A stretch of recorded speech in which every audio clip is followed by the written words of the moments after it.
Hello. Hello, and welcome to the Coffee Cafe, where we don't serve coffee, we serve the knowledge of the universe and how to become God. I'm Lisa. He is frozen.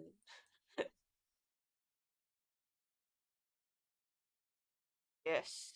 Yes. Yes, and hello. Welcome, everyone. Hello to Music Head, and Guest, and Chair, and Snack, and E. Yes, hello. How are you doing? What's up?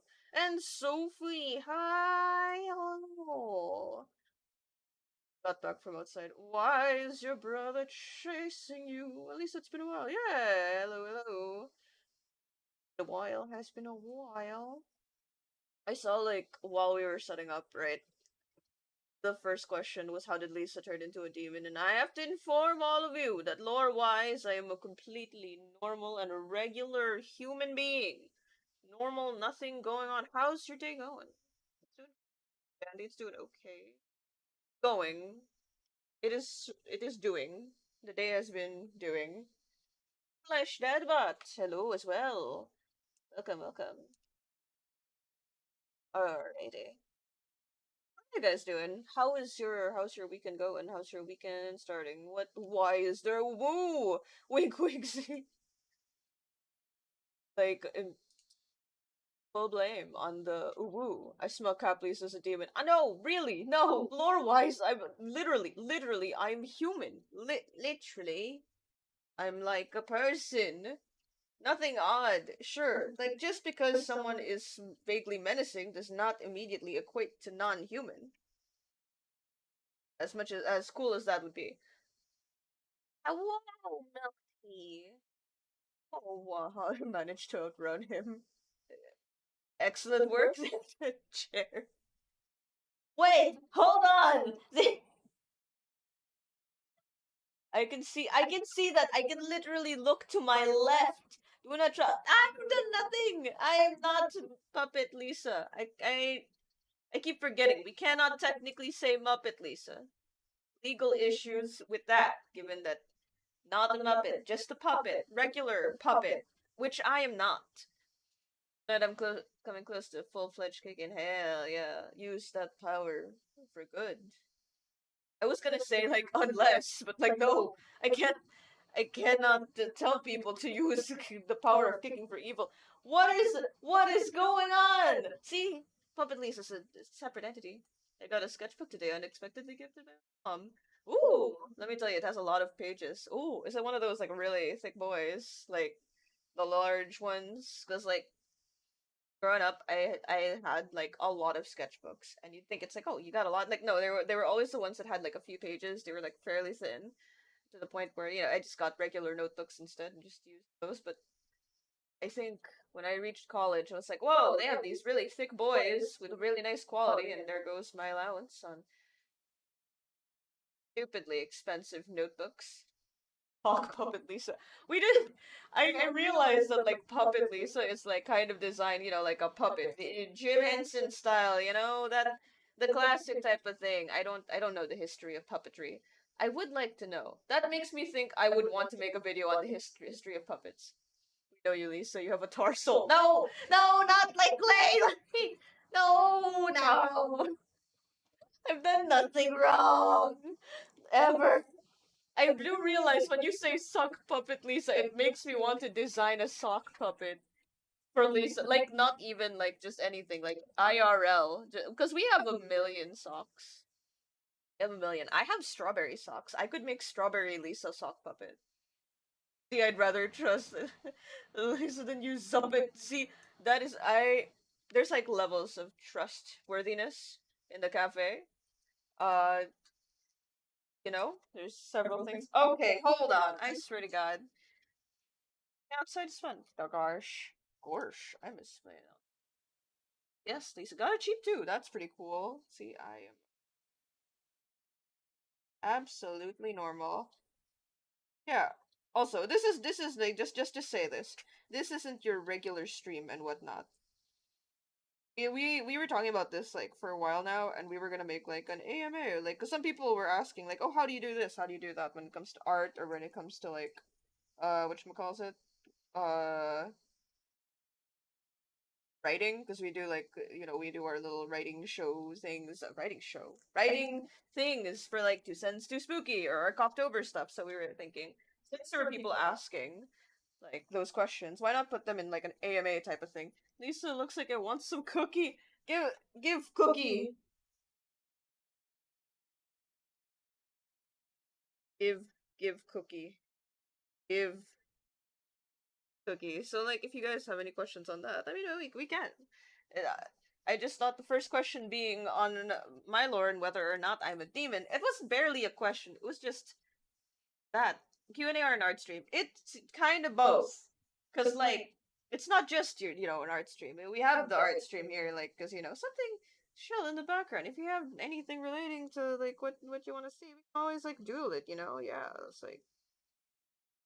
But this is, yes, a Q&A specifically for the what you call it, for the writing, storytelling, art stuff. Where's Z? Z is grabbing uh some food, not some food, Korean food. We ordered out because it's not Cult of the Lamb. So funnily enough, like every time we stream Cult of the Lamb, it always ends up that we're eating like KFC. But now we got like Korean food. What is your favorite character in fiction? That is like the most difficult question in the world right now, because literally there's a million of them, and I is there like a particular thing? Is it genre? Is it like for reasons? Because like I have a lot of different favorite characters in fiction because they are like they are for different reasons. What shirt is he wearing right now? It is a white shirt that looks the same as the white shirt from the last time, but it is a different shirt, I am assuming. Again, it's got a stack. Z doesn't scream, that's definitely not a usual stream. It's fine, it's okay. What do you mean? I just saw Lisa Sticky Poopy Head as a real name. I swear to God. But yeah, what do you mean, like, favorite character in fiction? What is, like, what are the rules for, like, what counts as a favorite character? Because right now, because I'm talking to a friend of mine, like, about Tamaki Suo, one of my favorite characters is Tamaki Suo. That he's just a guy. Love him. Okay, question. Any of y'all know how to program a game? Yes or no? I am learning. I am learning how to do. Oh wait, yes. All right. I am doing the learning of the game because what you call it? Ah, I hear something in the distance. I don't know if you guys hear it. So like, okay, I'm learning Godot.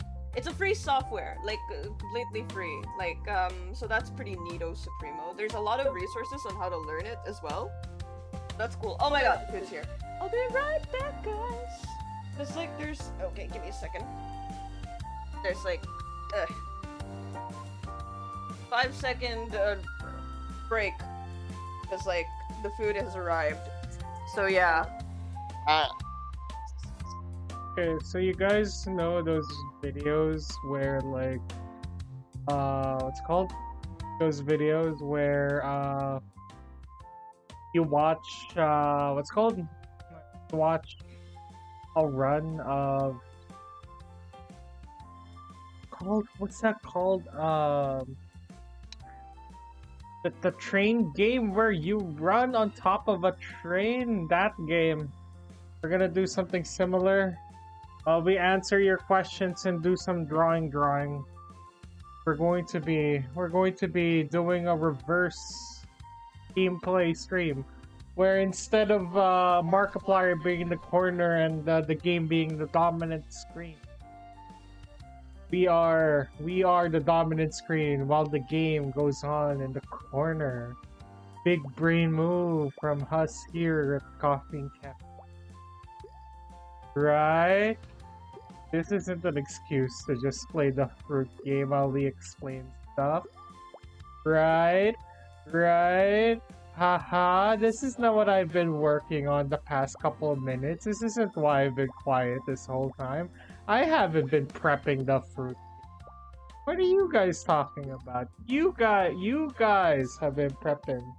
the fruit game in the background.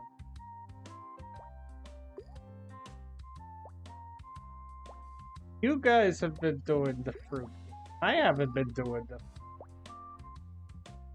the draw peacock from Skullgirls. Okay, so what we're gonna do today is we're not taking requests for art. Because like that's not the point of this stream. The point of this stream is to answer any questions if you guys have it when it comes to how to write, how to draw, like because some of you guys have been asking us to do like like tutorial things and how. So like this can also double as a Q&A if you guys want, because like I honestly don't know how to properly do this yet. So. There's that. We have a few questions here from one of the Cult of the Lamb streams that where we mentioned this. Like I think it was last week. Like we're gonna do this exact thing. So if you guys have any questions, if you guys have anything, do let us know, because yeah, we'll answer Lisa is looming behind me ominously.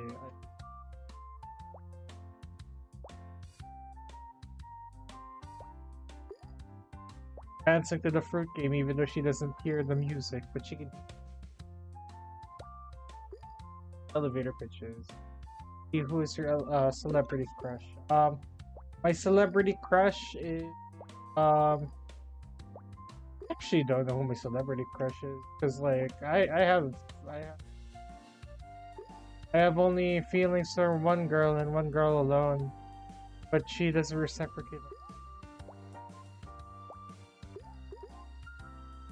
Living the sad life here. And the elevator pitch. An elevator pitch is essentially your log line. It's kind of like a shortened version of your story told in one to two sentences, and it's better to have it in 2 sentences rather than 1. It's better to have it in 1 sentence than 2, because it's one of those things where story goes. People in Hollywood are very busy, and a lot of executives don't care about like hearing people out because they're too busy for that kind of stuff, especially if you don't have any credit behind your back. Like you're just nobody, like you've never written anything, you're not gonna get any like show or series out, mostly because like who are you, right? And that's the case for a lot of people. How Hollywood works is they tend to ask people. I'm having ramyun. Hi. Yeah. Continue. They tend to ask people to just what's it called? To pitch for them. So nobody can just suddenly pitch. Like you have to really get your foot in the door. And what people used to do, like story goes, is they would look for these executives, okay? And what tends to happen is the best place to find them is in an elevator while you're going to your job in the studio. And I don't think you can do this anymore, mostly because of security reasons, but what you're essentially given the time of like an elevator ride, essentially. And the idea is you should be able to tell your entire story within that span of time. And I don't mean like, oh, you have to go to the nitty-gritty everything. You have to go through the core elements of your story. Like, what makes it interesting? Why should the executive even think about looking at you? Xing. That kind of thing, Because at the end of the day, you're just kind of bothering them. You have to write it in such a way that clear, concise, but interesting. That's an elevator pitch, aka a log line. log lines, outside of just pitching an animated show, a TV show, a movie, etc., also acts as a way to fundamentally base your story in such a way that you can get a better idea of where you want your story to go, because like it's kind of like the foundation of the story. You can't really have proper story without knowing what it is, and the logline is essentially what it is and what it should be, what you're aiming. So like, you start off with the story about a young boy who discovers he is a wizard and like goes into a lot of wizard hijinks because he's a wizard, Harry, that kind of stuff. You can't just suddenly push him into space and expect him to defeat the dark side, because that's not the core of the story. I can find fan fiction like that. Like, You can find fan fiction like that, but the reason why it's fan fiction and not actual like developed shows is because fan fiction tends to go to the realm of more messy, raw writing, essentially, and anything goes.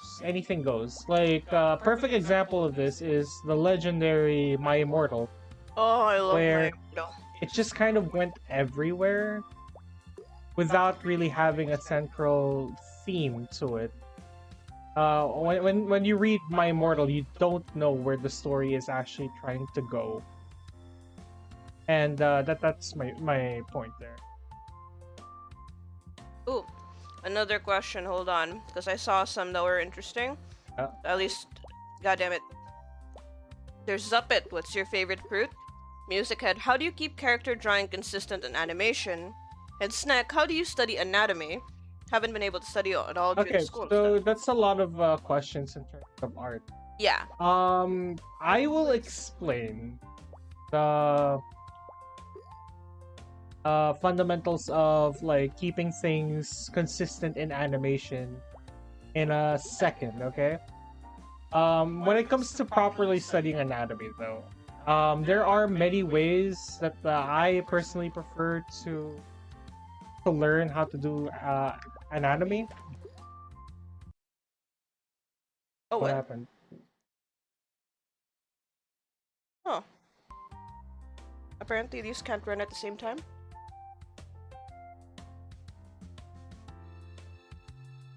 Oh.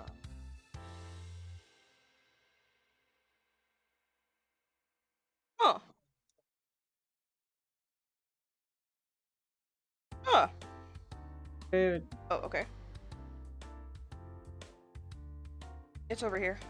There you go.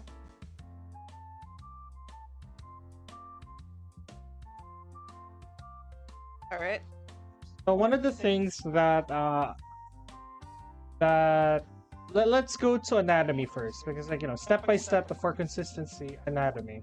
One of the things that helps you with consistency is learning how to do anatomy. That's kind of a given. What I tend to do is I tend to have my own kind of way of like practicing anatomy. I've done many studies from different points of my life on how to study anatomy. Some of them will shock you, and I don't recommend, because this is YouTube and Classic I can't say YouTube much. bait. I This cannot will shock you. I cannot divulge them because it's a little more not safe for work. But yeah, okay. So one of the best ways to learn anatomy, and this is one of the ones that really helped me, was to learn basic shape theory. Oh yeah, go ahead. Okay, you can play the game if you want. Yeah, boy. Okay, basic shape theory is one of them. Learn how to do basic shape theory by, what are shapes essentially, right? Circle, triangle, square. they are essentially the foundation of all drawings. Darn it. And as such, they are the fundamentals of anatomy. Because you can take a circle, put a triangle on the bottom, and essentially make a head, right? Or you take a circle, Take the moon. you Oh, add take a the square, sun. and then a triangle, you make a torso, right? That's the basic idea there.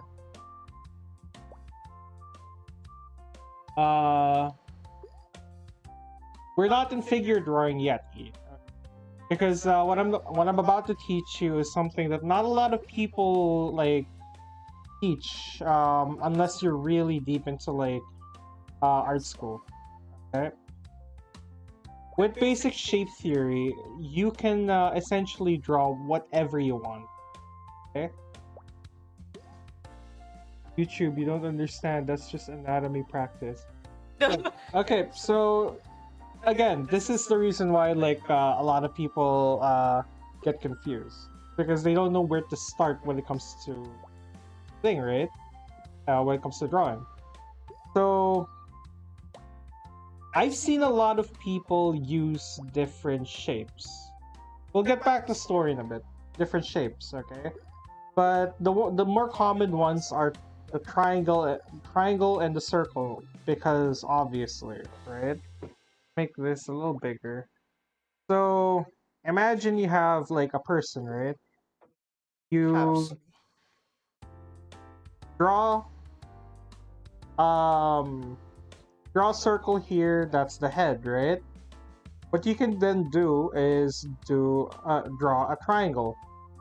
Upper torso, bottom torso, groin, legs, etc., right?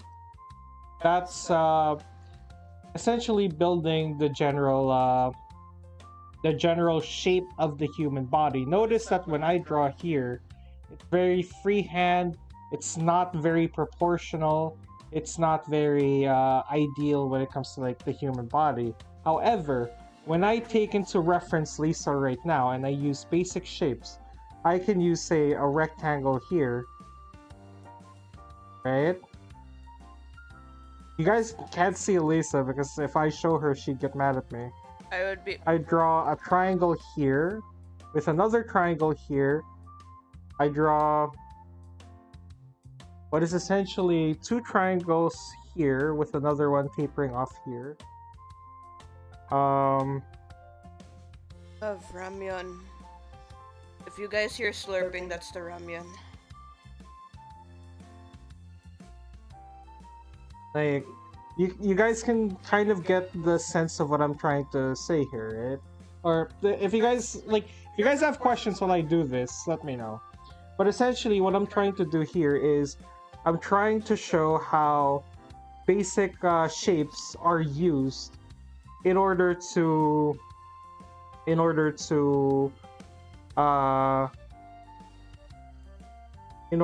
convey the human shape.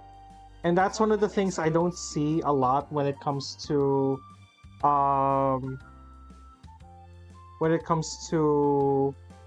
like tutorials online. It's because that's because a lot of people tend to skip this part, and this is one of the things that I actually got from working with people in a studio. Yes, it's a Korean noodle dish. Okay, so with this in mind, what can I do with this? It looks like a mess of shapes.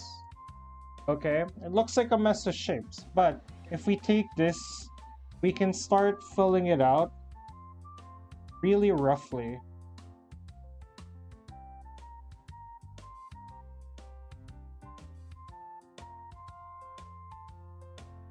Oh, whoa. Okay. You can really roughly just draw Lisa here. To the fruit.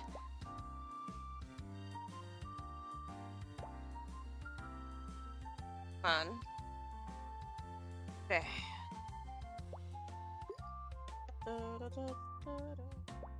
And use these lines as a Oh, okay.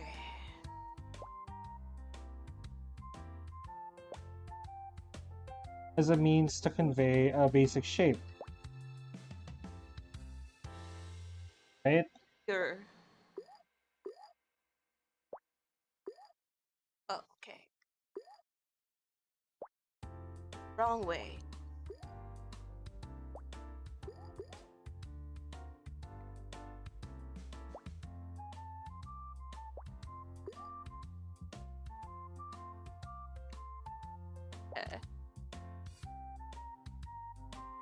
No way, you music. You only use mouse when you did those animations, Oh really? wow, that's actually really impressive given how hard it is to like draw with a mouse.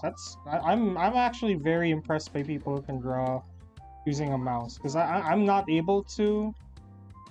The hand-eye coordination for me as well is like not. I'm not. I cannot. What's up? Hello, hello. Weird. I realize how funny, silly it is that like in the corner is just fruit.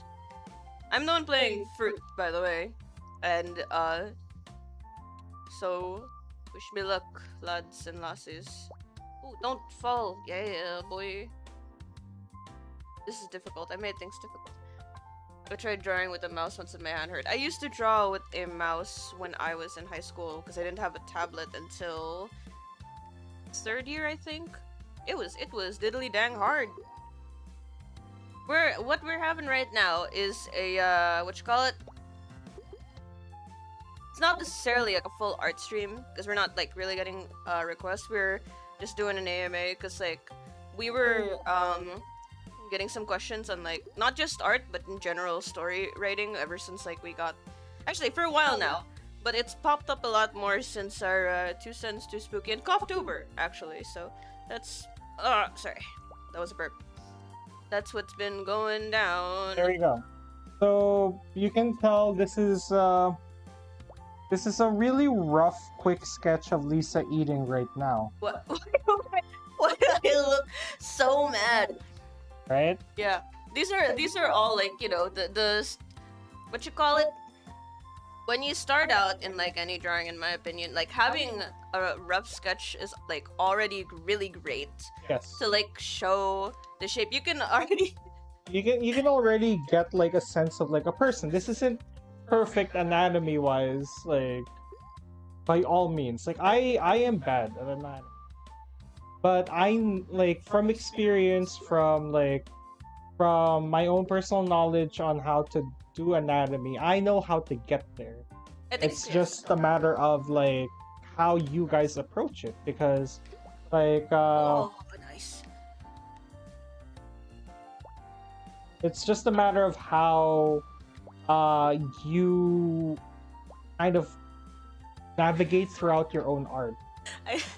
I look. She looks so pissed. But what you call it? I think like what's great about in terms of learning art, anatomy, and style is that art really does like it's about what you call it? It's also about being legible. I guess is that the right word? Yes, Like having legible. yeah, like you can understand. Like, see, you got the idea that I what you call it? What you call it? That she's eating while she's really pissed, Do right? Do I look angry when I eat? Is that my default face? Is that my default face?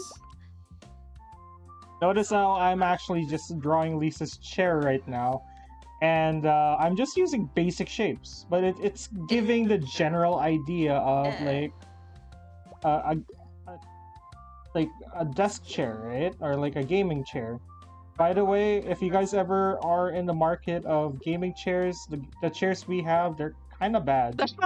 By the They way, broke. So yeah, like essentially, like here, these are rough sketches. I don't know how I got a job as a storyboard artist. I do not know. My freehand is really bad. also, okay, 2 things. One, if you can post on a Discord. I don't know if we can share like on the stream because we're running on Yeah, like we're not doing a regular art stream. Yeah. So we're not gonna post anyone's art right now. yeah, we can check it out, but it's We one can of those check it out. things Like, that's what we've been doing, because lately, our laptops have kind of been whack. So whenever we check stuff, like, say on the Discord, we do it from my laptop, and we're actually streaming from Z's laptop, and he doesn't really have anything else on, because we have two models. By the way, Honk, awesome software, takes a lot, you know. Most VTubing Yeah, software they take takes a lot. It takes a lot. So we'll check it out. But yeah, two, Z, how would you go about expressing personality with poses? I think this is a really great Oh, way. no. to, Before like, we get there, yeah. let me just Yeah. let me just finish my explanation of what I'm doing right now. Can I just make a Because side? we'll get there. We'll get there. Trust me, we will get there. I think Hold that question. Can I at least make a funny, like, a little note? Yeah. What you call it? We'll get to those in terms of personality, but if you'd like to observe, there's already some aspect of it in this sketch, because why do I look so mad, dude? Yeah, the best way to do expressions, just a quick little thing, okay, is to get a mirror in front of you. Like, literally just get a mirror, do the emotion that you want to do. Like, this is a common thing in an animation studio. People getting mirrors or getting their phones and just making funny faces in front of the mirror. Oh, remember? Because, like, it's just easier to draw stuff with a reference. Remember, when we were learning, like, animation ourselves, we were actually told to walk around, we were told to act out everything. So because here's another thing, a lot of people kind of, like, forget to tell you about art. Especially when it comes to, like, character design and character animation, okay? We are, as artists, we are trying to imitate life. Unless you are a very, abstract artist, our goal as artists is to replicate life as closely as possible. When it comes to movement, expression, and everything. That doesn't necessarily mean we go into realism, but it's kind of a way to, like, we need to get it as close to real life as possible, that it at least tricks our brains into thinking that are the way a normal person would do so. Like, if you guys look at our VTuber models right now, these are not animated. These are not creatures that move. These are just a sequence of several hundred drawings. Make up. God, I'm so good. That make up a quote-unquote person. Little behind the scenes, let me show you what a VTuber, like our VTuber model, looks like without Honk, okay? Just to emphasize my point about like how we're supposed to be animating real life. Wait. Oh, no! God, why? Oh, God.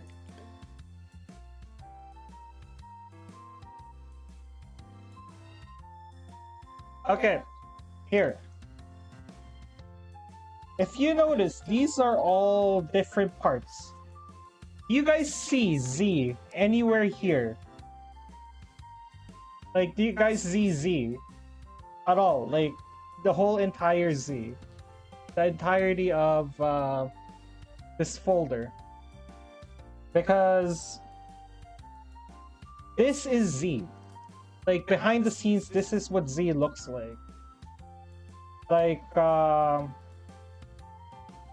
what essentially you see as Z is just a bunch of rigged images that kind of just... How would you describe it, Lisa? Oh. Is kind of like placed in such a way that they all kind of move together as if they're arranged. That's a good word. Yeah. Arranged together as if they are human. Right? Is that a realistic eye? Do you still have the realistic eye? I still have the realistic eye. It's in the model. It's just not programmed in. which, you know, because it's creepy. I have an eye thing.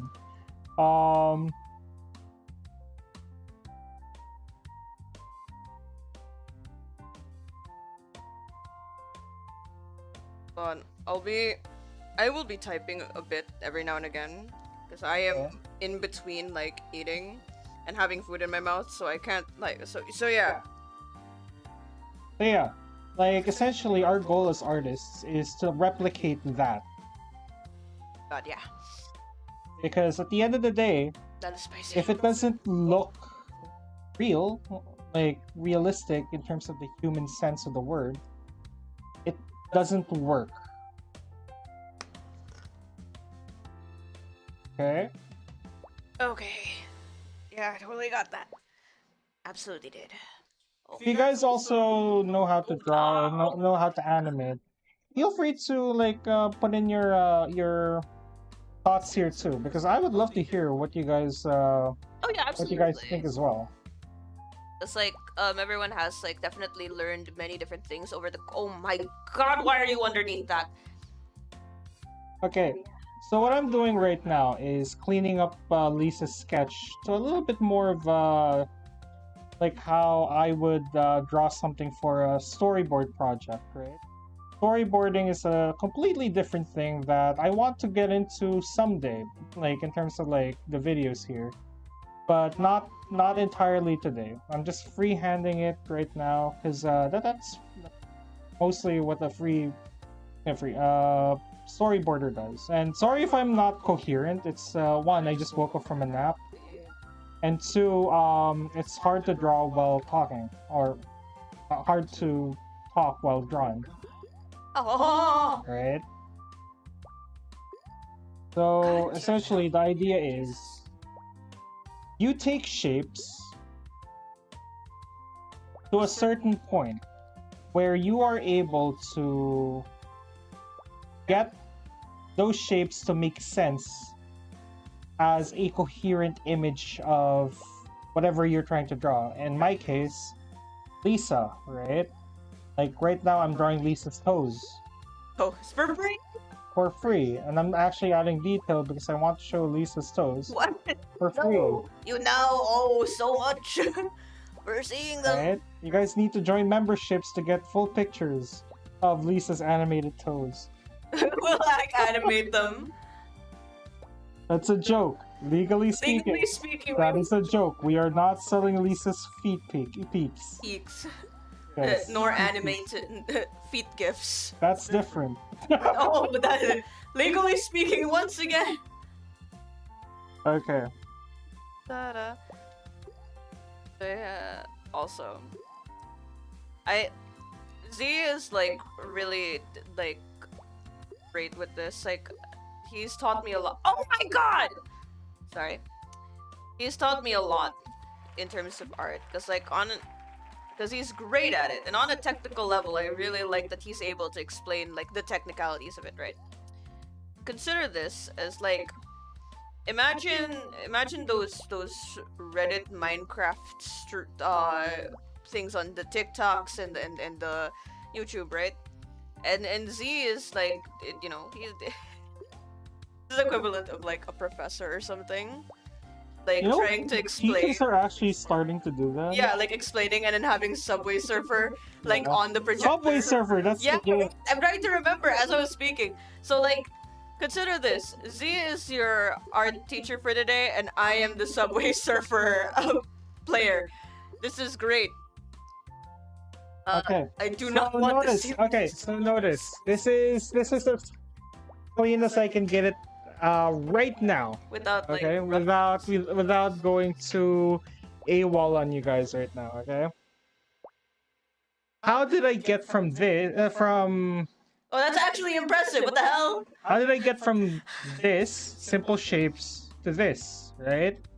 Music no, not the $100 donate button for me. No. I mean, that would be great, but no.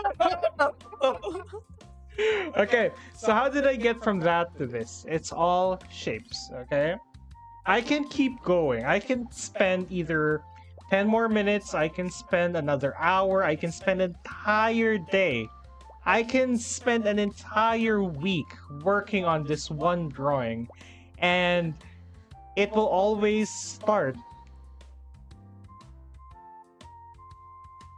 from this. This is what you call called What? With thing that we the thing that we thumbnail? do. No, not something. Okay. Thing that we do like when we go out When we go out. and when we draw people. Oh, no, gesture. Gesture drawing. Yeah. This is That called was- gesture drawing, okay? Gesture drawings are essentially the fundamentals of anatomy.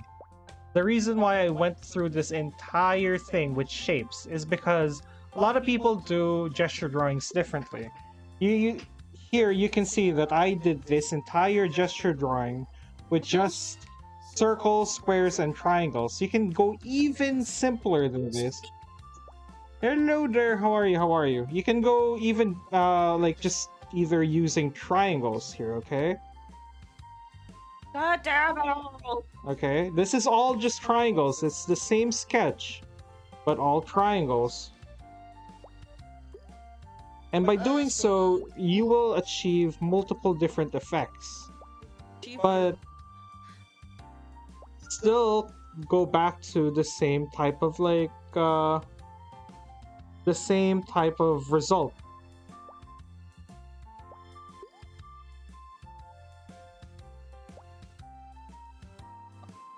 No, I'm not. I'm not an idiot.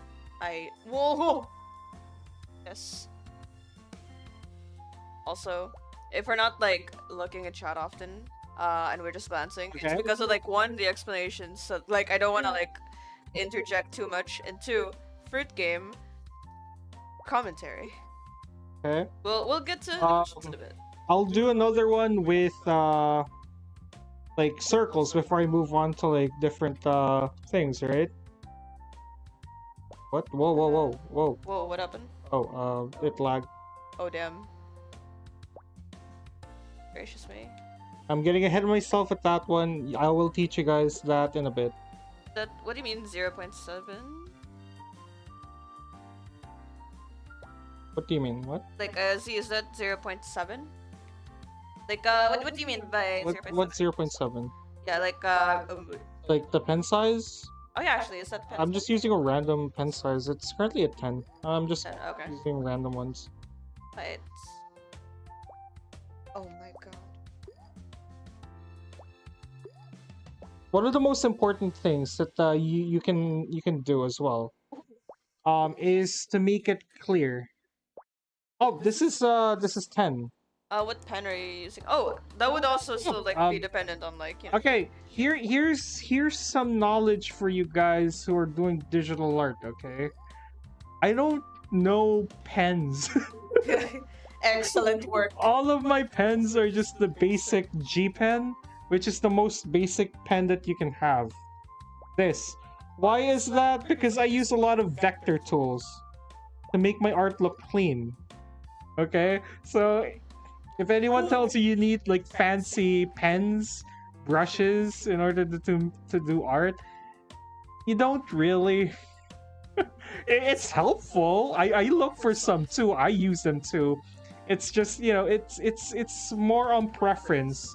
And if you're working with clients or in a studio or anything like that, what the project needs. It all depends on that. Okay? So these are the same gestures. God damn. Made you draw in with triangles. What? fingers? Yeah, I draw with fingers on my phone. I don't know anything about pens. God damn. Oh, wow, Alright. that's actually impressive. Jesus. Yeah.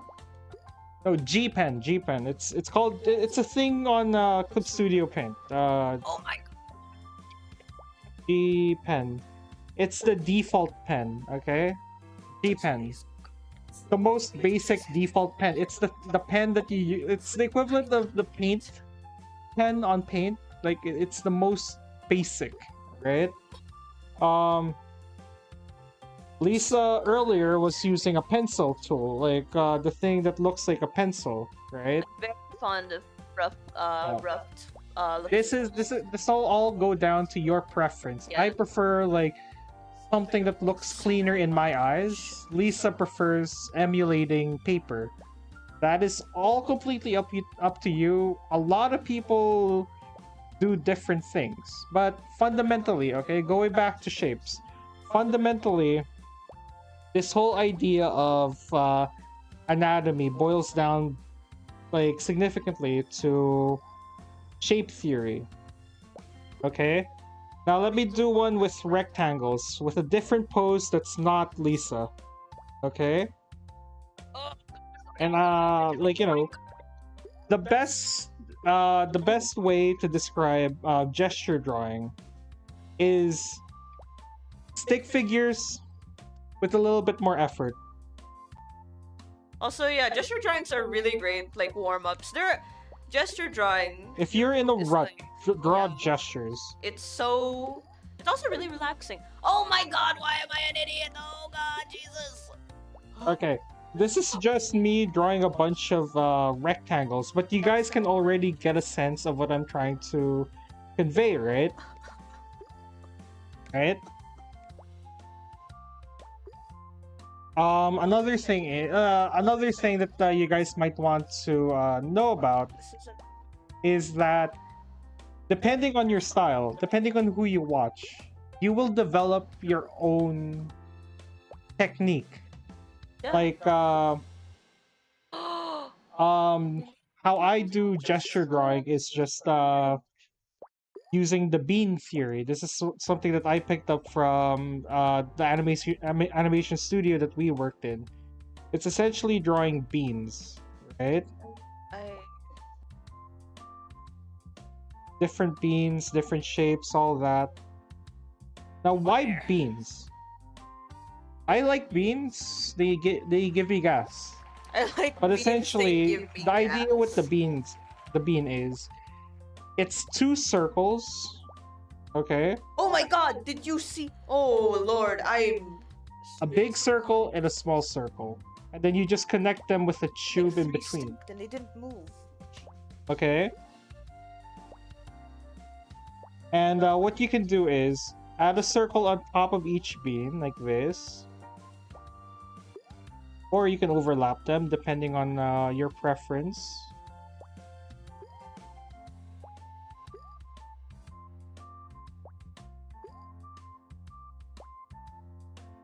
And then connect them as if they're oh, not connect them yet. Okay. And draw them as if they are body parts now. So what is the bean? Do you guys question here.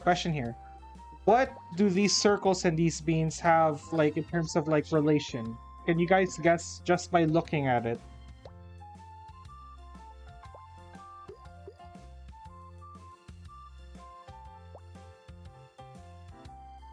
Like, what do you guys see?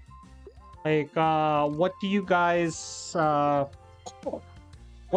interpret? Like, this kind of turning into a raw shack. Turning into a raw shack. It means to connect the beans for the torso. Yeah, exactly. That's actually really good. This is God damn it. the bean is the body and the circle's the head. Exactly. Yeah. Okay, why is that? Okay. Let's zoom into this guy over here, okay? This little guy over here. Lagging already, Jesus Lord. You can sculpt. I prefer thinking about it like sculpting. You can sculpt this body, this bean, to a torso, right? You can even add like lines where the hips go, a line where the the shoulders go, right? And you can just sculpt around the bean I'm less of an idiot. in order to what's it called? Really focused on the game. That's not the main objective of this stream. Sorry. Yeah. Anyways, so you can sculpt it using this, right? Or you can even go and turn the perspective around, turn the entire body around and have him hunch over like this, right? The idea is you just take the bean and then you kind of like meld it so that it becomes a three-dimensional figure, right? This is a really, really quick example of this, but the idea is the bean will eventually become the torso and the hips. That is the basis for posing. If you guys are struggling with poses, Actually, yeah, the beans are really this is the best place to do it. But Z, how do I know the body and the head are perfectly sized and length? Okay, we'll get to that. Okay, we'll get to that. The reason why I'm starting with shapes and gesture is because I don't suggest jumping straight into anatomy, like perfect anatomy immediately, because that's how you get confused. I know it might be a little confusing right now, but just bear with me for a second, okay? So let's simplify this drawing already and turn it into a body. Okay. We should make like an entire series on this Hi, Maddie. to make things a little more clear in the future. Actually. So with this, you can already get like a sense of the body, right?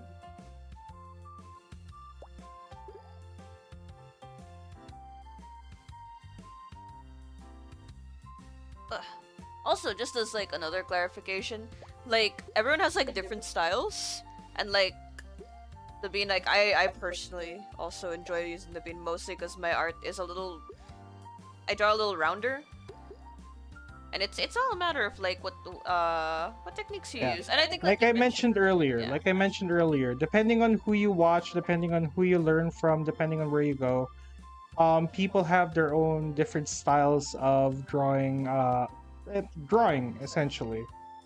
But the reason why I'm bringing this up right now, hey Com, the reason why I'm bringing this up right now is to teach you guys the fundamentals of how to draw people, how to draw gestures, all that. Because without knowing the fundamentals, you don't have the building blocks to do anatomy. So think of it this way. How can you build a Lego set without actually having any Lego bricks? You can have Tupperware. They're plastic. They're in the shape of a cube, but they're not Lego. You get what I mean? Love the Lego, Yeah. metaphors. Talking about posing, I'm talking about shapes. Okay. Posing will be Posing is kind of like a little bit more advanced, but we're dwelling into a little bit of posing. A little bit of posing. So if you're interested in the posing aspect, then yeah, like listen in. But like I'm not gonna go too deep into it. I'm just showing how shapes can determine posing right now. I'm not gonna go deep into how you can get these poses. Okay? I'm using blue to showcase quick hand of like a person.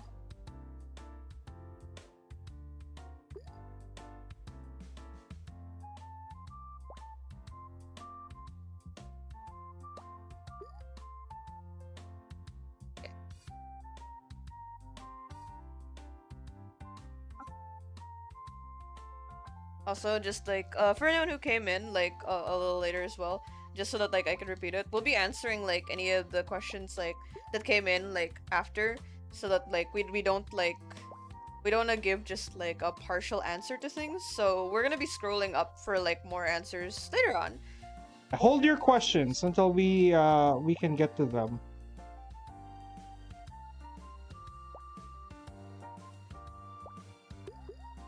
What's going on the top left? You know those teachers who give a lecture, but then they have Subway Surfer on the projector? That's what we're trying to emulate here. I'm Subway Surfer, and Z is Professor, and I have my own like opinions and like I chime in every now and again. So I am not the silent. I am not a silent. I'm not silent Subway Surfer. But yeah, Also, that's if you guys are looking at the legs and wondering why they're lightning bolts, this is a cool thing I picked up from the studio. Essentially, this is the knee. This is the back of the leg. Like this part. It's not perfect because like I'm not really working with like proper anatomy right now because we're not there yet.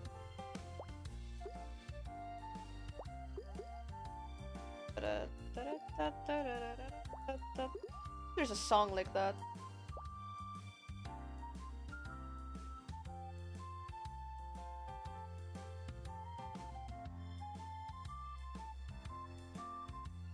Like really quick character drawing here.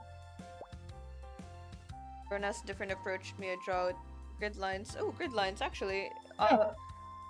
Grid lines really do also help in terms of like finding the right angles, especially when you want dynamic angles. Yeah. Like a lot of people like okay, going to like a little bit of posing kind of thing. Try S, I, and C curves. The reason why I'm saying this right now is it's also relevant to shapes because that's also how you can distribute characters. So say you're this character, right? This character is a C curve. Hey, Shifter. Hi. Like if we were to go to red right now, you guys can see that the character is posing in a C curve. It's curving one way. I right? love the little guy you drew. I just like that he's a little guy. Yeah. But like if we go here to Lisa's design over here, you can see that she is an S curve. Punch down. Right? And how these curves relate in terms of posing is that you just essentially place in the general shapes on top of it so that it harmonizes. Different artists can interpret this in different ways. Yeah. Some might say that this is not S curve. See, like there's the circle, triangle, etc., etc. Some would even say that this is actually a C curve, right? With a little taper down there because like leg, right? Others can I don't know how you can interpret this as an eye. It's not. Right? It's not. It's obviously like, there's not. too many like Yeah. curves. Also, Some say it could be a Z. Z's are kind of like an S, but like sharper. Also, guess as I learned the S thing from Colleen. Is Colleen another like? I think I've art heard of person? Colleen. Because like Yeah. it's I think I watch Colleen sometimes, but I'm not too sure. All the art tutorial people and art tips people that I watch, they all kind of blend together because I watch so many of them. And you know, it's a good thing that you guys are watching other creators too, because there is no one way to draw. If anyone says there's only one way to draw, you forget what art is supposed to be. Supposed to be fun. Yeah. That's the thing. Actually, if you guys also like have your own like resources, on the Discord and community whip, you can send like what you call it, the resources that you find. So yeah, where were we? So going back to this, right? You guys, do you guys now have like I'm throwing this to you guys, okay?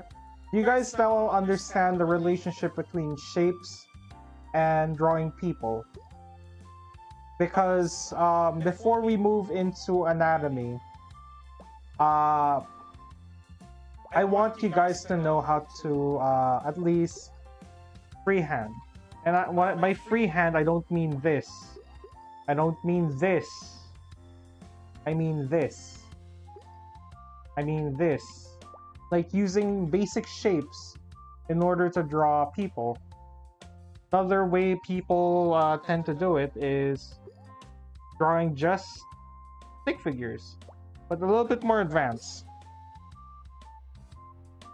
Okay, 2000 got an ad for a code tutorial. Like, Yeah. that's actually kind of hilarious. Like, on Actually, here. this is the best.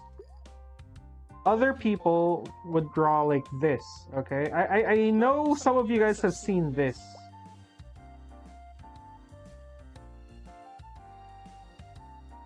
Algo Academy.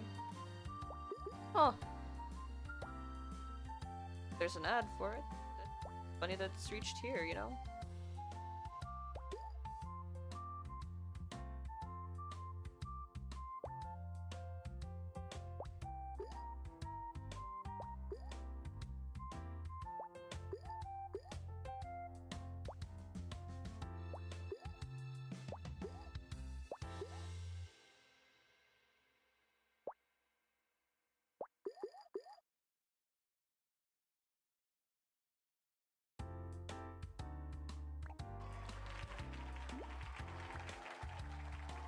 Drawing like this. Everything that I've shown you guys right now is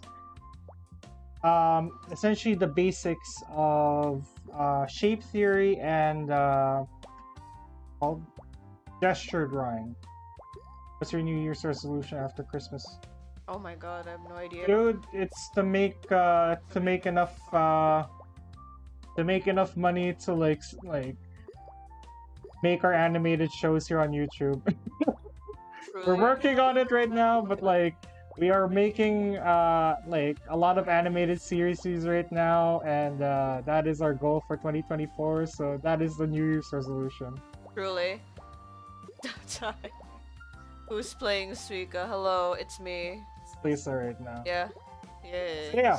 So if you guys have any questions about gesture drawing, and like ask them now, because I will be moving on to how to draw, or at least how to attempt to learn how to draw anatomy, because there are many ways to draw anatomy, and I will get into that after the break. Now, kidding. After you guys after I take questions. We have a commercial break. We have a commercial break from World Anvil. No, but really, guys, World Anvil, like this, we're not paid here. Okay, we're not paid here. We were just talking to like World Anvil earlier. They're doing a thing. What was it again? Yeah, it's called. Hold on. That's a bottle. Like, we're still typing up our script here, but like, Yes. It's actually really cool. This isn't an ad. We're just saying we love World Anvil. Damn it! Not community. That news, boy. How are you? What was the World Ember. World Ember? World Ember. It's where what you call it? You have until the end of the month to write 10,000 words of original world building. Yep, 10,000 words, and it's supposed to be just like a fun challenge. Hold on, how many do we have? There's a word counter for us? We have a word counter, dude. Like even the notes and everything? I don't I'm think not sure that- about the notes, but like It's like, huh. That's cool. Answer this, see. I think just the articles. It's 2022, but we watched it and it came out where we are in 2023, so... One thing I'm hesitant about getting a drawing tablet is on screen.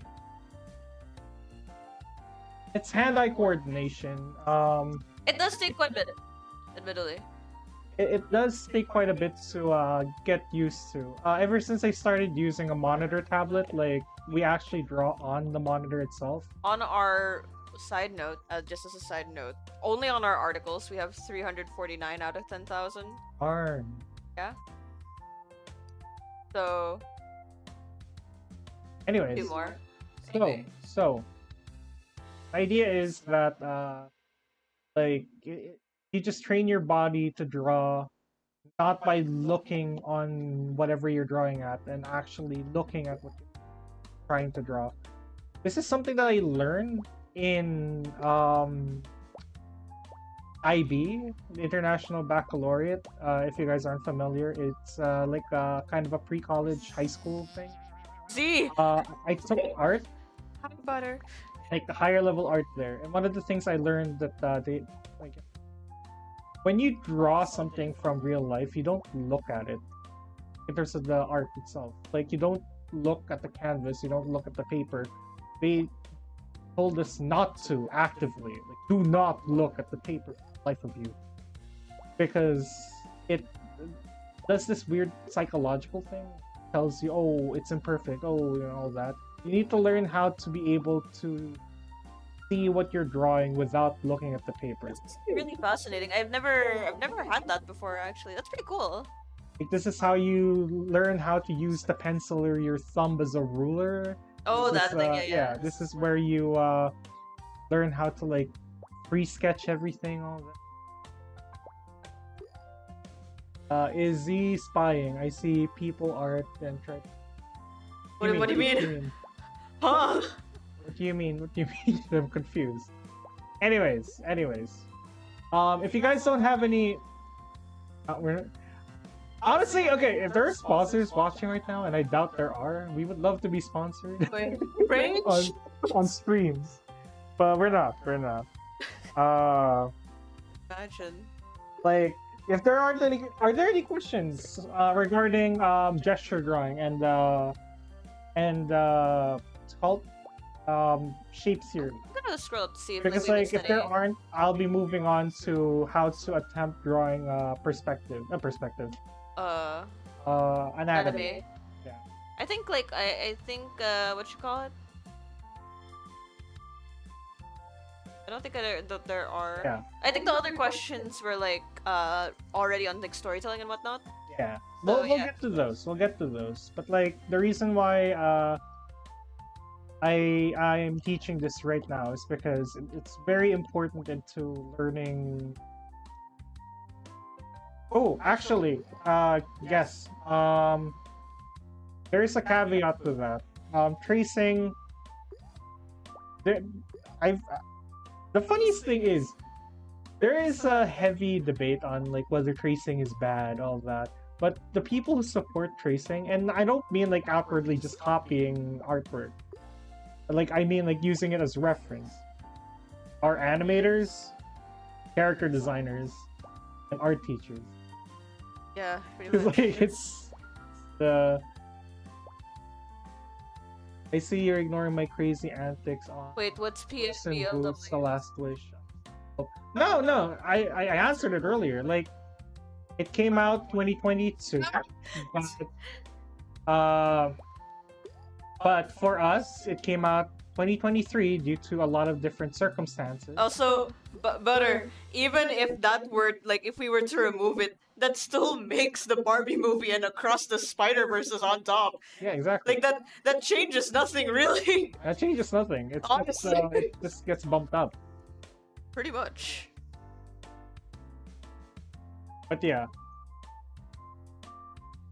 Hold on, am I missing some of the... Okay, I'm on live chat, not top I'm chat. on live chat. So. Okay, yeah. Okay, so if there aren't any more questions, I'm gonna move on. Also, Butter, 2022, but it released here in our place 2023, and you watched it 2023. So yeah, this is what you call multitasking. Yes, it's Truly. I'm multitasking Yes. a lot right now. A lot. Yeah. Yeah, tracing is good for, like, the learning aspect. Like, I remember, was it... It's best for the learning aspect, but I'll teach you guys how to do something very spectacularly. Okay. Oh, don't worry. We were just we were I just can't show anything. What do you mean? Shit. Damn. What is it? Legally, I can't show any turnarounds from any characters. Oh that my we can god, s- we can't! We can just grab online. Because, like, okay, for context, we tend to use references from movies, cartoons, all that. And I highly suggest doing this because you learn so much. Art books for all sorts of shows, all sorts of movies are available everywhere. Yeah. You just need to look for it. It's not easy to come by, but it is online. Okay, like a lot of them are. But legally speaking, we cannot show any of them because we don't own the rights to them. And at the same time, I would love to show you guys. I would love to show you guys our own stuff, like behind the scenes. But one, they are spoilery, and two, it's one of those things where we can't show them because, like, it's also part of our business. Yes. May you teach us how to draw expressions? Oh. Expressions. Oh, later. Somebody asked online. Somebody asked earlier. I will get to that, but maybe later on. Like right now, I'm working on Anatomy.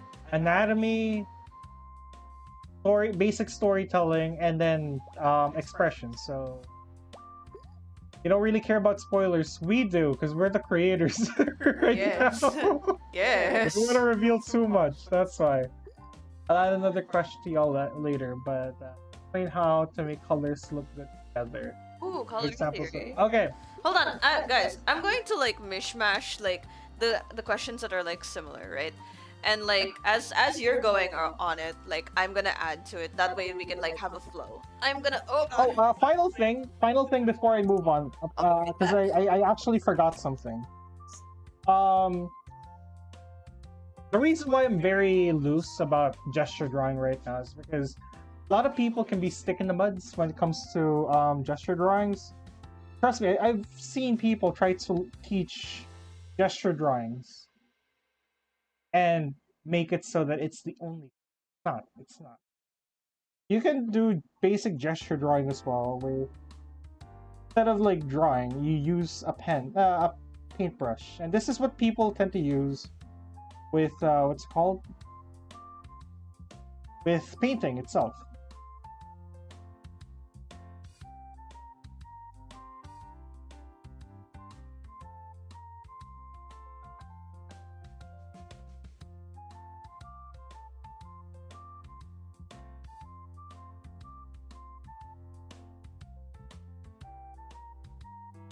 Lisa loved doing this back in the day.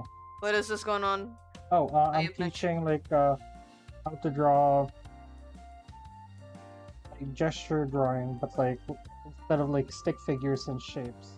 Paint. Oh, I love that. I used to do it a lot, actually.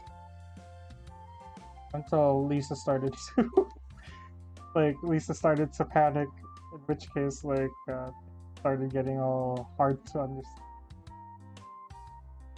Okay, so what is this? What are you looking at? This is essentially the same thing, but in blob form. In blob form. In blob form. Pretty much. And again, sculpt it as needed. As needed. Alright, there you go. Alright. What were they again? Okay, so right now, it's anatomy. And then... Hold on.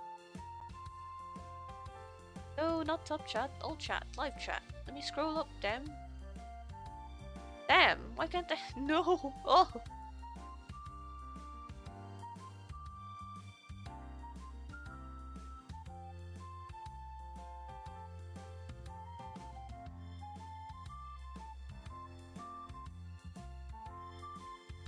No, I lost it. God damn it.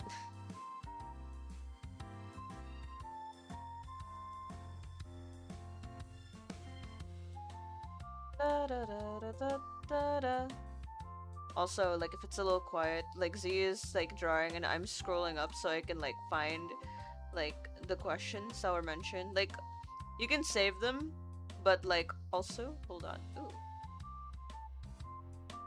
Like, don't worry, guys. I'll try my best to get to those, to get to them in a timely manner. So,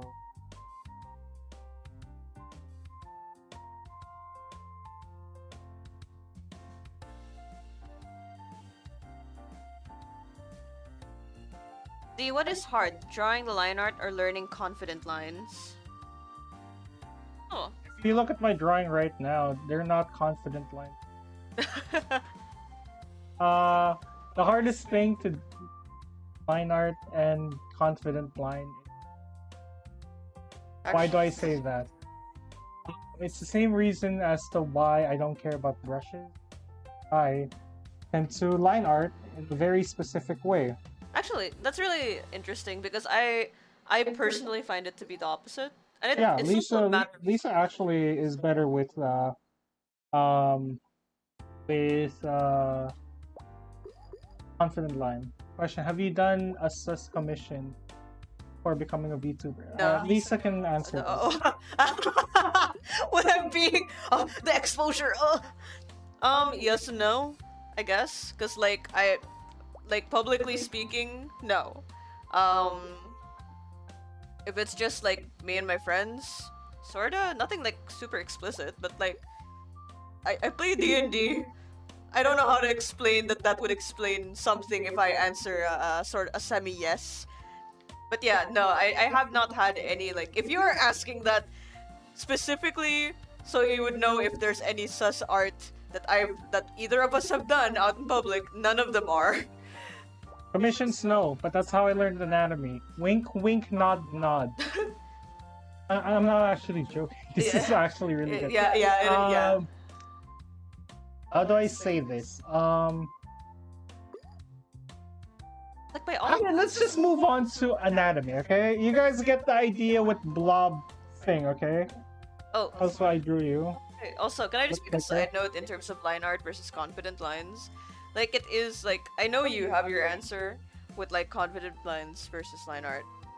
I suck at line art. It's so hard for me to handle it even when it's like vectored because I think like I'm a little okayer with doing like sketches. So I like things looking rough and I intend like my I like personal mine art. clean. Yeah. This is how I draw line art, okay, guys? Mind-blowing thing. Some people do this. Okay, a lot of people do this in the animation industry too. Okay? I was mind-blown when I found this out too, okay? Wow! Yeah. You can use the line tool for art. Actually, I was so impressed with my line tool. God!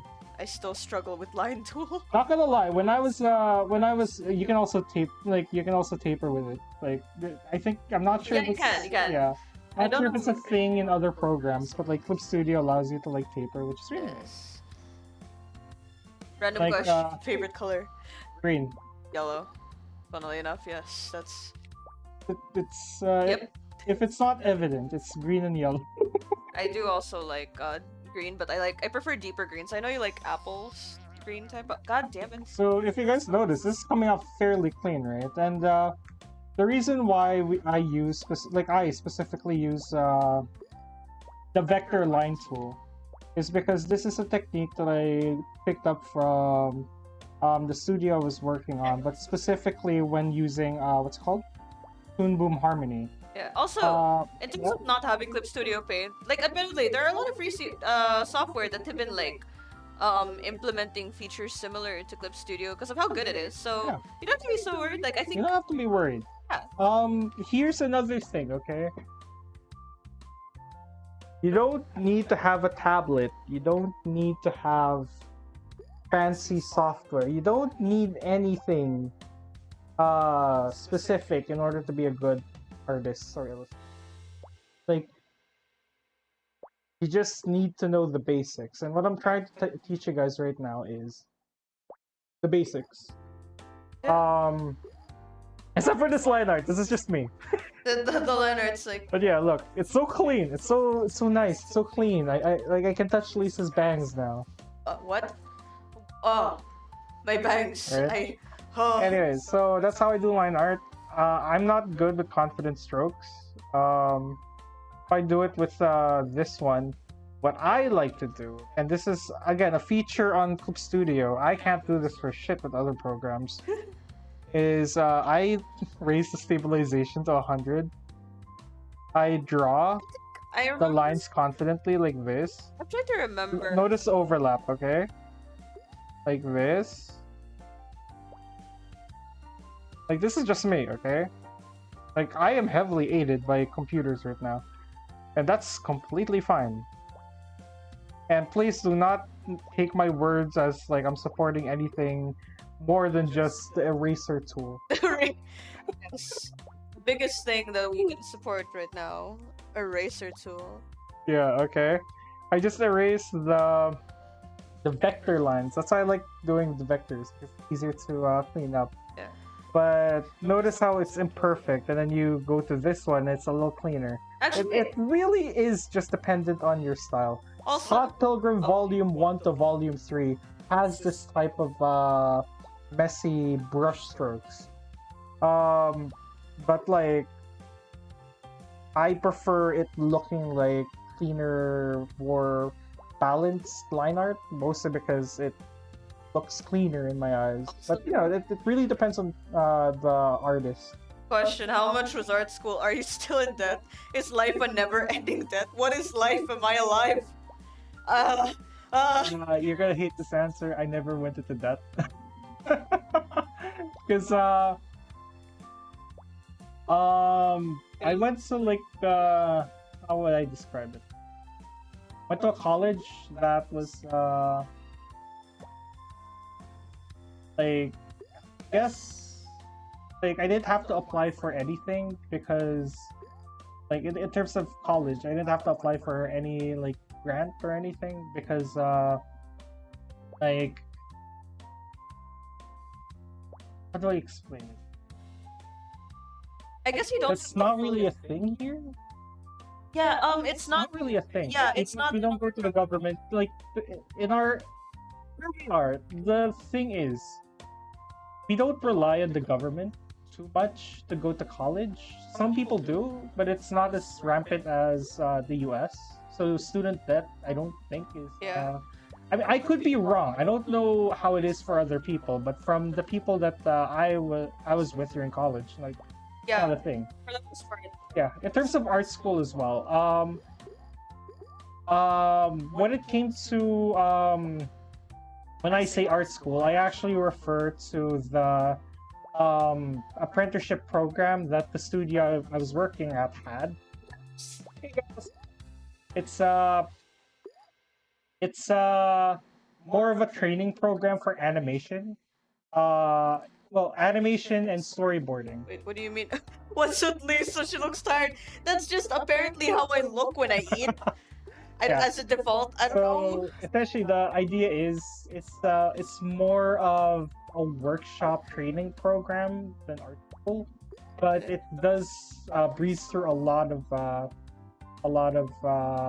what you tend to learn in art school, but like specifically focused into animation, like because we don't need to learn sculpting like and everything. Everything else, when it comes to clay and all that, I have experience in, and that was just from art school, in like middle school, high school, all that.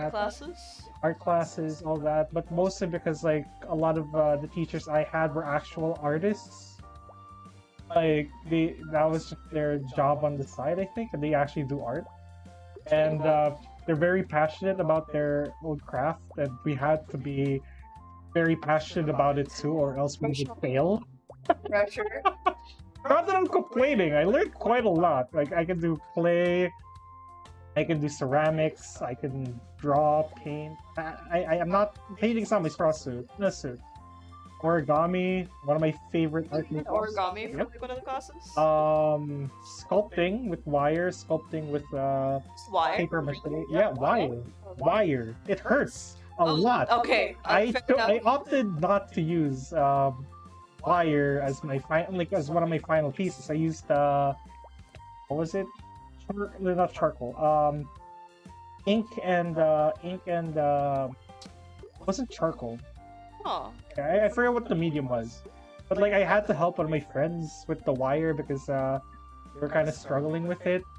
Mostly because wire is hard to maneuver. I would imagine that it And, also hurts. It hurts because it kept stabbing. That's what I imagine.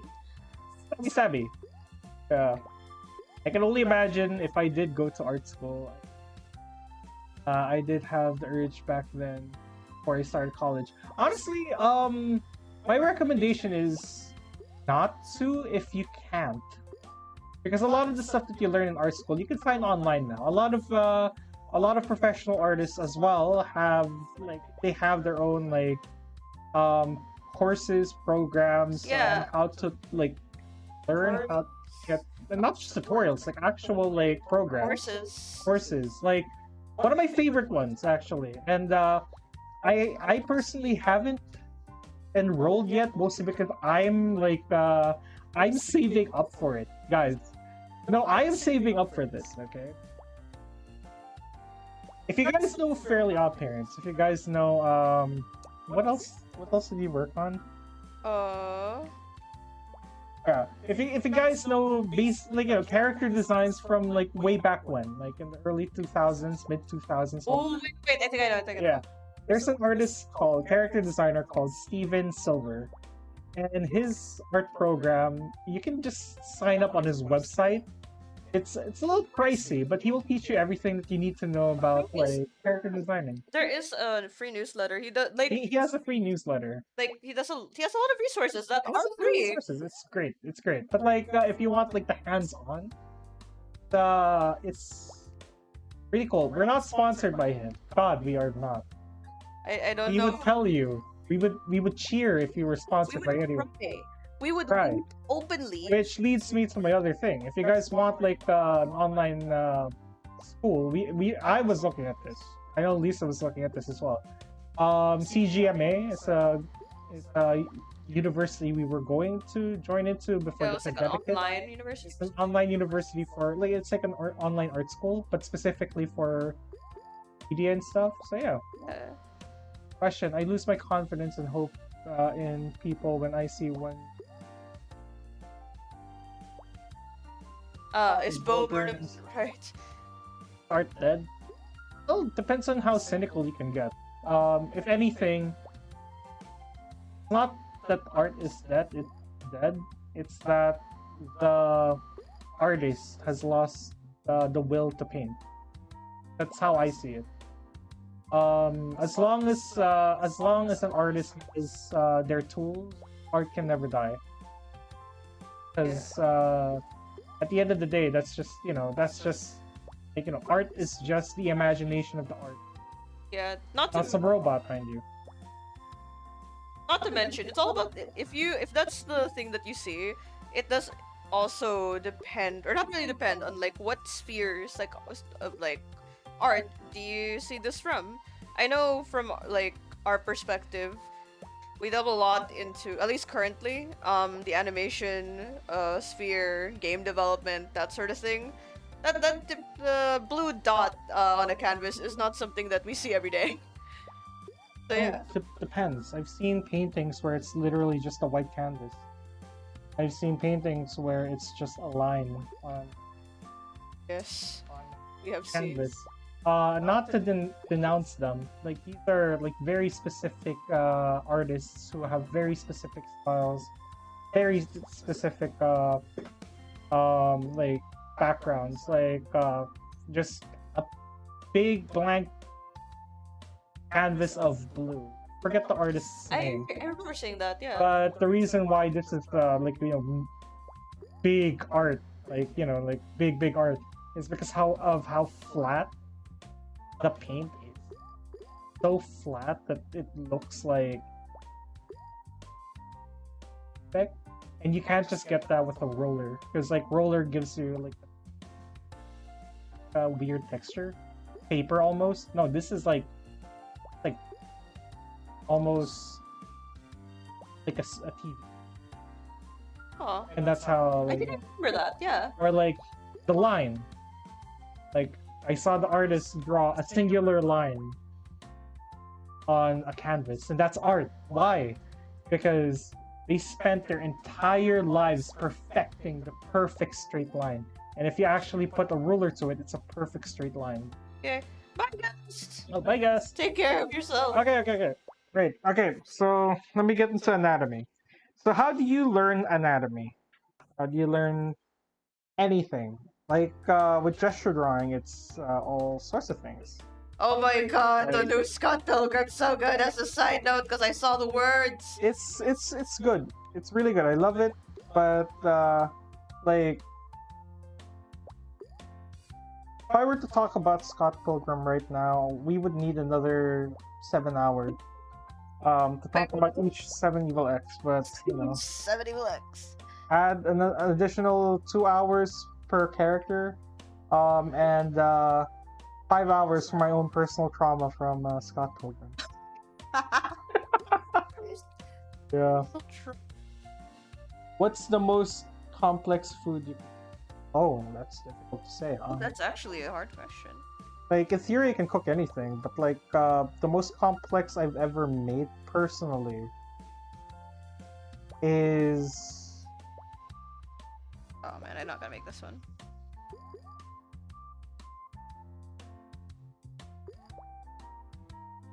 It's like actually now I'm curious, yeah. Most complicated one is a family recipe that if I say the name of, I will dox where I'm not gonna say it. But just note that it's a family recipe that's been passed down from my great grandmother, and I'm not too confident in making it because it's very complex. But I love it because it tastes amazing. But I saw a goat die because of it. What is like the main ingredient of it that's like that you can say? Goat. Oh, okay. Okay. Yeah, okay. So one of the things that I recommend when it comes to perspective is practicing proportions. Practicing gesture drawing first, because without knowing how to do gesture drawing, there's no real point in learning anatomy and proportions. Oh my god, there's a melon already. I didn't actually see it. Yeah, there's a melon. The thing is, you can't really do much with proportion and anatomy if you're not really putting them in like any specific state. Like, let's Good. okay, let me just pull up a reference. Oh wait, no, there's references here. Okay. Another cool thing about Clip Studio, you can bring in a person. Oh, right. Yeah. By the way, these are just free references on Clip Studio. It's okay to use references. Like, whatever people, like, you know, whatever the angry mob tells you, like, wrong. Okay to use references. And this is the point of, like, why I say it's important to, like, learn how to do gesture drawings first and learning shape. Because why is that? Because here, I'm just breaking this down into simple shapes, okay? Let's start with circles. When you beam, that's like, you know, like straightforward. It becomes something more like a peanut for like most body types. You can flip this if you want like a more feminine. Definitely have this like for a more masculine build, but yeah. Notice how when I draw it, you can break it down into the simple shapes, right?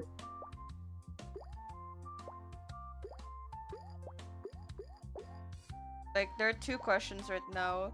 Is art a story, an expression, a feeling, or just money? And then, yes. Do you think shapeshifters have organs? I can't answer the last one because I am not a shapeshifter myself. But like, what are your I'm thoughts? just saying, we are not just blobs of nothingness. I think that's just dependent on the specific shapeshifter. I have all the organs. I have all the organs. Just saying. But when it comes to fried banana heart with white sauce and... Ooh, that sounds amazing, actually. Actually. Yeah, like, I want to try that, actually. In terms of is art a story, expression, feeling, or money, it's all of those. Really depends on the person, but majority of the time, it really depends on what you want to do with art. Like, art is a medium. It's not like the end-all be-all of all things. It's a tool for you to express yourself. So that goes into expression of feeling, right? But at the same time, you can tell a story, your story even, through art, like what we're trying to do. So it moves into there too. You know a shapeshifter I could interview? No, I do not know any shapeshifters. I know maybe Shifter is a shapeshifter. I'm not a shapeshifter. I said I was a shapeshifter. No one said that. Anyways, in terms of money, I mean, obviously, like, you can make money out of art. My personal opinion, it's a waste if you don't. But I know Lisa disagrees with this. We have had debates on this before. And that's completely fine. You're entitled to your own opinions there. And like I But am. the only reason why I say it's a waste is because, you know, any skill that you have and you don't use it to benefit you in any way, like either money or like personal happiness, all that, it's a waste, you know. Yeah, I doesn't get that though, because like, yeah, you It's wanna. kind of like my opinions on, darn, I should be doing something with my red belt in Taekwondo, but I'm not kicking anyone's asses right now. So, you know, but that's probably for the best. That's fair. You know what? I think that much at least. Yeah.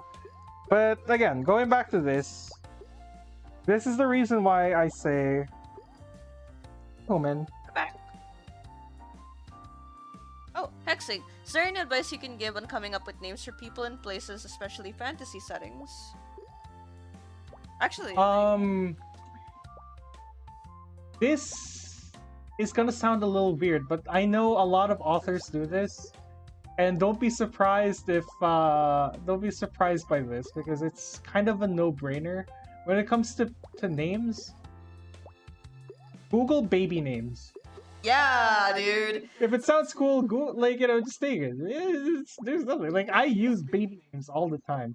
The only time I think I haven't done it is when I heard a cool name and then I just pair it up with a like cool surname. But like when it comes to like I didn't name, you know, from a baby book. It's ironically Z because Z is short for Zetsu Bunny, so you know, kind of a no-brainer there. But most of the characters we make, they're from a baby book. We have an upcoming character that we're about to show soon called Riley. We got that name from baby book. Yes. We literally named. We literally searched up the term gender-neutral names. One of them was Riley. We liked It was nice. Nice. Yeah. We chose it. Yeah, and if it's if that gives you any idea as to what that character is going to be, good for you. You probably figured it out. But other than that, yeah. Who else? Ash. Ash. We got from. It was a reference to Ash Williams from The Evil Dead. that's another thing. Name characters from you know, from your favorite movies, from your favorite all that, but don't inherently just steal the name. Fun fact: Scott Pilgrim is actually the name of a song that plays at the very end of the anime. It's called Scott Pilgrim by Song. Plum 3. It's really fun. Loved you for 1,000 years. That's a song. But, you know, Brian Lee O'Malley took that name and, like, ran with it, wrote an entire story, and you can do that, it's fine. But don't expect people to take you seriously when you name your main character Naruto Uzumaki. I'm absolutely naming a character You Naruto know? Uzumaki. Or, like, you go around parading your new character, George Washington Bush. You No? can, You can. but like you have to be aware of like what the naming of that entails. Exactly. But like, say for Ash, her name is Ash Reed. She is a librarian. Her name is Ash because of Ash Williams, because we love Evil Dead, like we said yesterday. But Oh, I put. the idea of Reed comes from the fact that she is a librarian. So we just thought. We wanted Reed. something like, oh, book. Where can you go with book? Baby names. Is there any names here that mean book? Okay, that's kind of bookish, that's kind of thing. And we saw ones like, oh my god, Reed, R-E-A-D, but that's not a name. But Reed is R-E-E-D, so yeah. Actually, another thing that's great is what you call it? I can give an example from two of my characters for D&D. And say when I was naming my tiefling character Quest, I know his name is Kessel now because of many cheese puns, but his name like originally, and properly it was quest. And I had to Google like what sort of names are given to tieflings. And it's usually like one word names, and they have to do with like, you know, their story and what, you know, it's a sort of self-chosen name sometimes. And it has to mean something to them. Like it's that sort of thing, right? So I chose Quest because his character was a sailor and he was like on a quest to go somewhere. So it sounded like a nice name, so I thought, why not go for it? It sounds cheesy at the moment, but after a while, he's my baby. And that's how I chose it for mine. There's also fantasy name generators, actually, if you find it hard. That one is only if you're okay with the fantasy name generator type of name. I don't mind them. But, like, I think it's nice if you want to find, like, some meaning for your character. Whether it be for, like, a silly reason or, like, a deeply emotional reason. So it's great to, like, just Google the meanings of things. Or like have their names be the word that you want them to, you know, the word like quest or something.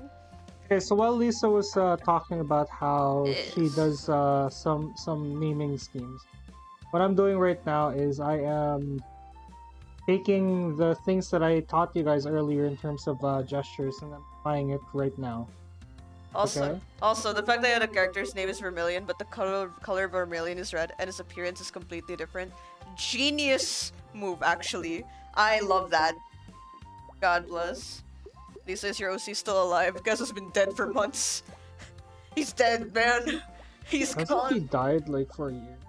Hasn't he been dead for a year now? Yeah, like It's like I know we moved to the new yes. studio. Yeah, Like after he died. He's been dead for a year. We had an anniversary for his death. His ghost actually recently came back. It was fun. He still haunts some of the party, so that's pretty cool. But yeah, continue on the thing. He's dead. I have a new character now. Love her to bits. She's a little crazy. I think I made her a mad scientist. Probably a little psychopath, but you know. Yeah, I think, oh yeah, another thing is like, my new character's name is Evelyn, and I was like really looking for a name for her, and she is a doll who was raised by like, longer backstory, but essentially she was raised by a mechanic slash engineer, who treated her as like, you know, as his own daughter, and Evelyn means desired child, and it was a deeply emotional decision. Yeah, okay, Yeah, so right now, what you guys see right now is everything that I taught you earlier. In terms of It's truth actually theory, impressive, in terms of gestures. Now, what are you looking at? What you guys are looking at right now, the fruit game is covering up. Oh yeah, go ahead. No, you can keep playing it. Yeah.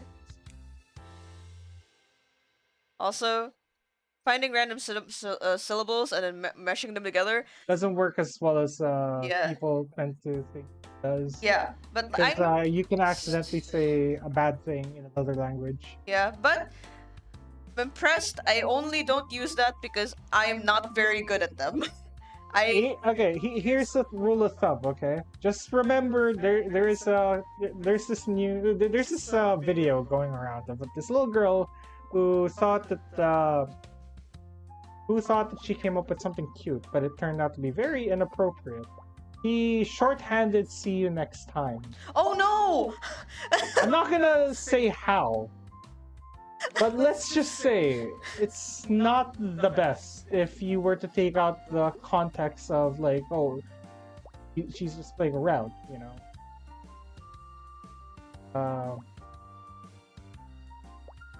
It's inappropriate. It's a very unfortunate, actually.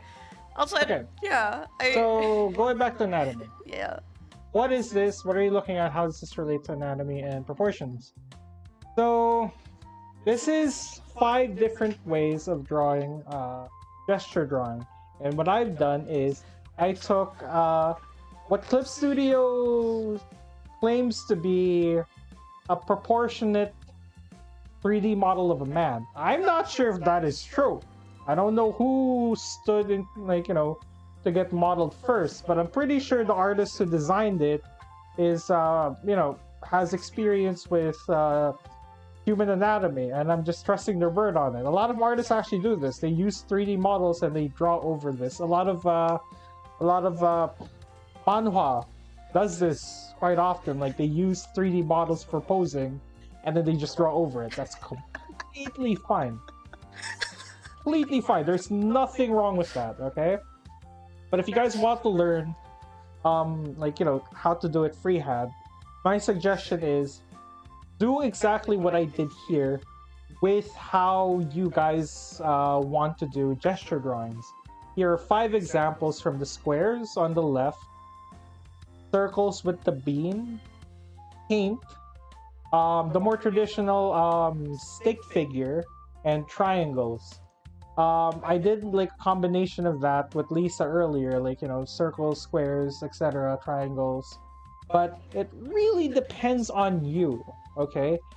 My personal choice of of doing freehand is actually the second one and the first one, but only when I'm rushing. The second one, the beam, the reason why I use that is because that's what I learned from the studio. Like, that's how we did things there. Okay. butter. I see what I see it. Also, I know what you're talking about. Also, in terms of your name, it's not really your name. Like the name that you had, like that, it didn't register as anything to us. Like, so you're safe. It's okay. It's literally just because we remember the meme. Which one? Oh, the name syllable mashing together and whatnot, because it could be a bad word, but like is and like what do My you call it? suggestion is, if you're gonna do that, just search it up. Oh, that's what Embed he it. said. Yeah, he said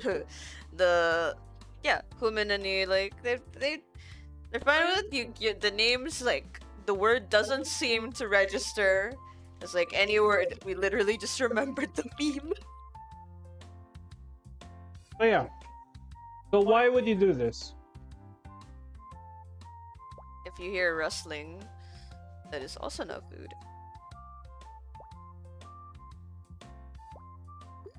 One, you gotta learn that proportion and anatomy is kind of a generalized version of the human body type, if you're talking about humans, right?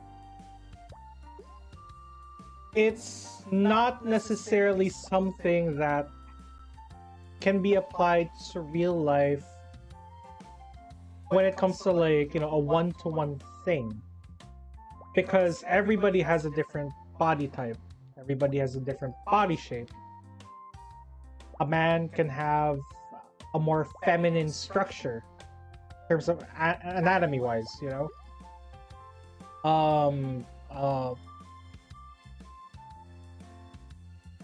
woman can have a more muscular build, hence making the body look more masculine.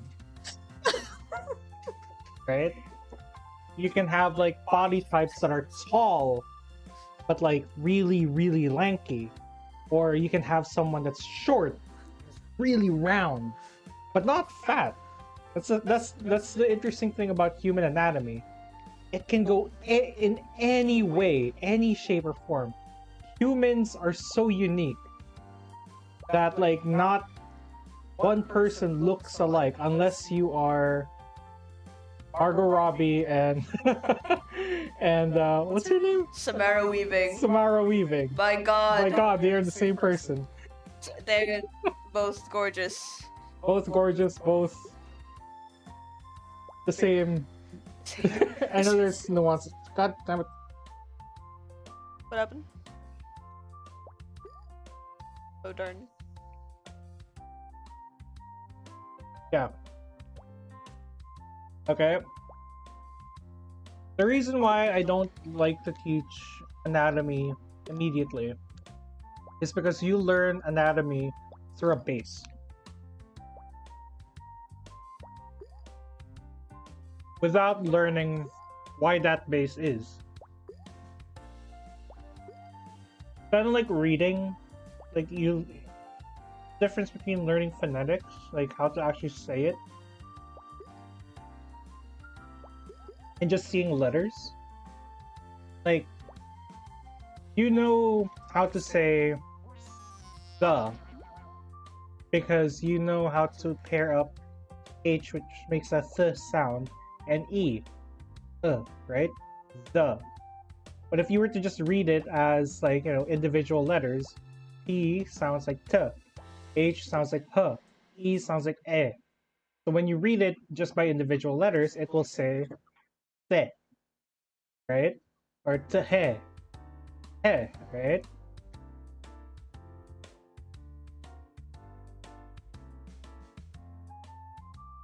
The reason why I say start with gesture drawings is because the number one thing I did to learn how to do anatomy is I took gesture drawing like this and I went to the real world. Okay? You guys need to touch grass. God You damn. need to touch grass. Literally, I went to the park in high school. Sat down, I took these shapes, I drew. Like my heart like couldn't like function without it, right? That's what I did.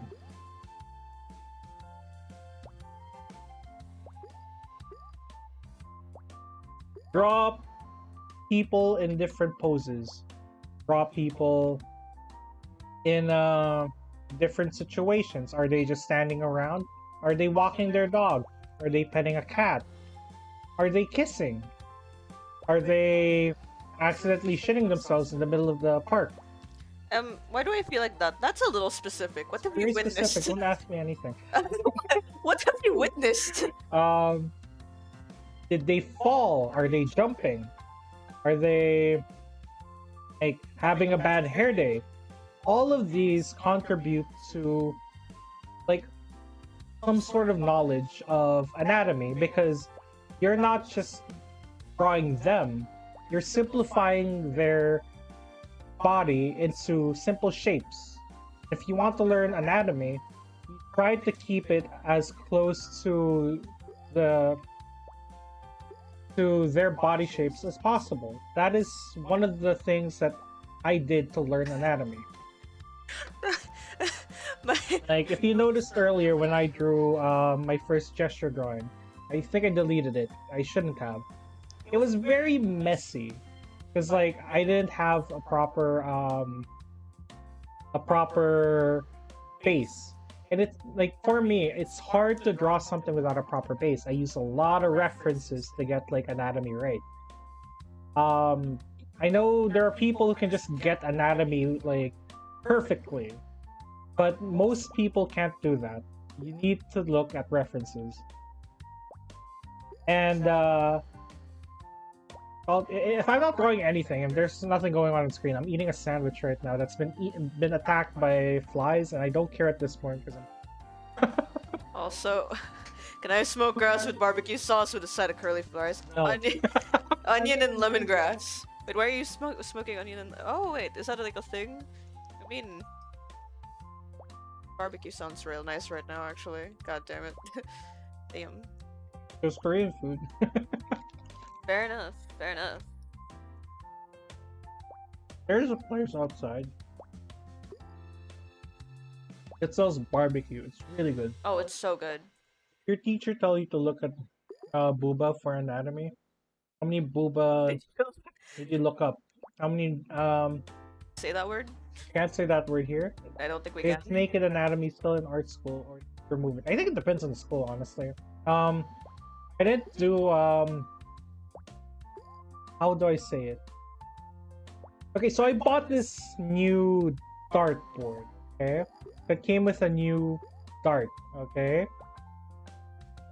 And I got it from art class in college. We did a lot of studies of this particular new dart, right? That's where I learned how to draw hot dogs, boba, Boba. and other things. The thing is, it's not weird as it's not as weird as it sounds. I'm just saying like these things to censor it.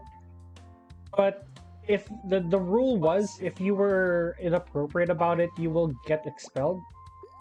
Fair, actually. Well, not expelled. You'll get kicked out of class and probably be like reprimanded. But like it's because you have to be professional and you're drawing real people. Oh, there. Jason, I just saw that. Life drawing with people, right?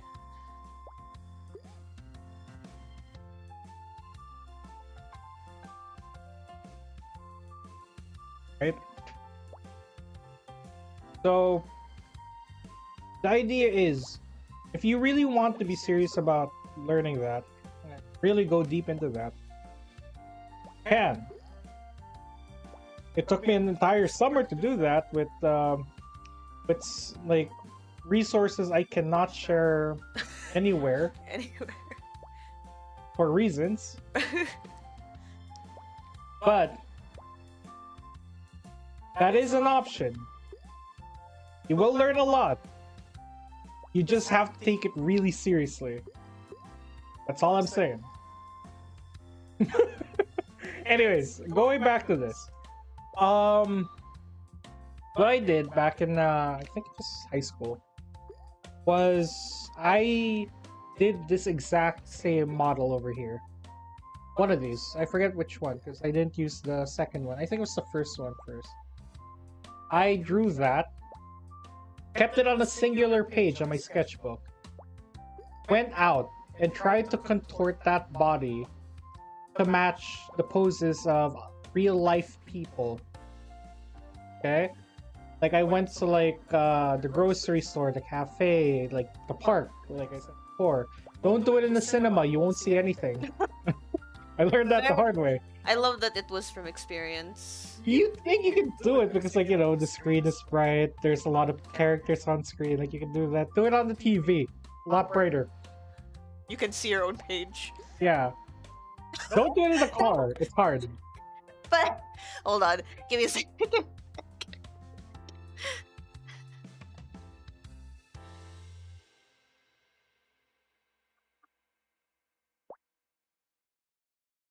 Get consent, that's all I'm saying. Truthfully. God damn it. Get consent! Literally! Anyways, okay. Yeah. So the idea is you just use real life people to learn anatomy. And I know that's not helpful, but what I'm showing you right now is what I did to learn anatomy. Okay?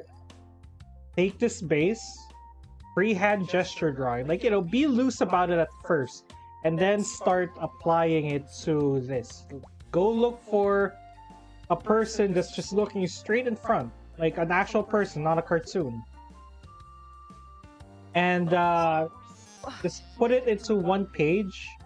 Use that as a reference to, like, compare your art for. You can edit it, you can erase, you can what's it called? You can lasso tool if you're digitally doing it. You can do it online. Like, you can just like look for images or like videos of like freehand, like what's called still drawing people. I don't recommend it because, like, honestly, you can learn so much more with people. But I mean, there are resources out there. This is what I need. Front view body tutorial. Yeah, there you go. Take screenshots. Or actually, no, don't take screenshots. Don't take screenshots. Draw it. Oh yeah. Draw it right now so you can learn. Okay. Draw it multiple times. Contort it so that it can make a pose. Actually, Look in a mirror. Whatever you're sitting on right now, draw that exact pose on that thing that you're sitting on. Okay? Not draw it on the thing itself, but like draw it on paper, like how you look like on that thing. Okay? Whether you're on a chair or on a beanbag or like on a stress ball or whatever. Yeah, I want a beanbag. Like, just draw it, okay? what I suggest you do is take 1 month every weekend or every day actually. 1 month for an entire hour, just draw that. And trust me, people have gotten into art school just by showing those. Like, just showing those types of sketches. I don't think you can do that anymore because, like, you know, of course, it's like people have progressed further than that. But I've heard stories of people becoming great animators just by doing gesture drawings. Who was it again? Like, you know the story of the guy who went to a baseball game and just did hundreds of studies, right? Yes, we went. Yeah. No, thank you. See. I pull my headphones off and wash my hands. Okay. Hold on. Oh, sorry. Okay. Hello there. It is I right now. And while Z is off to wash his hands of the sandwich, I don't know how to continue from like his train of thought specifically. But yeah, if you're sitting on the ground, if there's like no other way, I mean, you could even take a photo of yourself. Actually, that's what we did when we did animation, and we needed like very specific what you call it? Oh, breakdowns, yeah. But like, you know, aside from breakdowns and like gesture drawings, if you really want to like also capture a pose and say you can't go out at a particular time of day or something, right? And or maybe there's like a mirror is not anywhere, you know, convenient or accessible for you. Take a photo. Like get your camera phone, do the selfie thing, prop it up somewhere like a wall or your laptop Go or to somewhere. TikTok, look for people who do dancing or like who are modeling or like showing fashion. Yeah, because like they're posing. That is a good resource. Go to action movies. Say like superhero movies, like draw the superhero pose. Martial arts movies, like watch old ones. I recommend. A lot of people are gonna hate me for saying this because, like, you know, martial arts movies, all that, like, tend to be much older, but this is a little newer. Like something like Shanghai Noon. I found it as the funniest shit when I was a kid, and I used it as reference. Like, how can you say no to Owen Wilson and Jackie Chan together? Like, fair enough. Rush Hour. I binged Rush Hour and drew like a lot of like people's poses there. Jackie Chan and who's the other guy? Oh, not his name. Yes. Yeah. Also, like, you know, you can also use other like shows. You know, like Jason. Next time you're fishing, draw people fishing. You know, like the poses, the specific poses. But yeah, that story. I used to draw more often, but having a job, I lost my artistic talent. I still draw, but it's just for me. Should I quit my job? Don't quit your job. At least not, you know, like not unless you know you're confident in where you're going. I wish someone had properly told me the ramifications of becoming a full-time YouTuber before that. Honestly, freelancer YouTuber, all that. But well, backstory: I used to work for IP Man's good. I haven't watched it personally, but yeah. From what I've seen, like, you know, it's just poses. Don't take pictures of strangers. I meant that, like, in terms of taking photos, take photos of yourself is what I mean. That's what we used to do. We just took photos of ourselves. Anyways, so can you guys answer one of my questions? What are the most important stuff I should put? Oh, that's a little hard. It really depends on what you need. Yeah. We've had clients who just wanted make a full turnaround, 8-point turnaround, like, you know, facing forward, sideways, 3/4, and all those, but backwards, Some clients just prefer like the 5 point where you don't see the back at all, or you don't see certain poses. That then like it depends on like what exactly do you want the character sheet to say? Do you want it to be like a want- full art, or do you want it to have character info? I think that's what Yeah. that would also help. Like character info that's more common with like say D&D characters, or like you know, like an art book kind of thing. Like for a show, I mean. There are some who like, you know, expressions, like they want expressions. It really depends. We've worked on projects where they needed facial expressions, but not as much turns.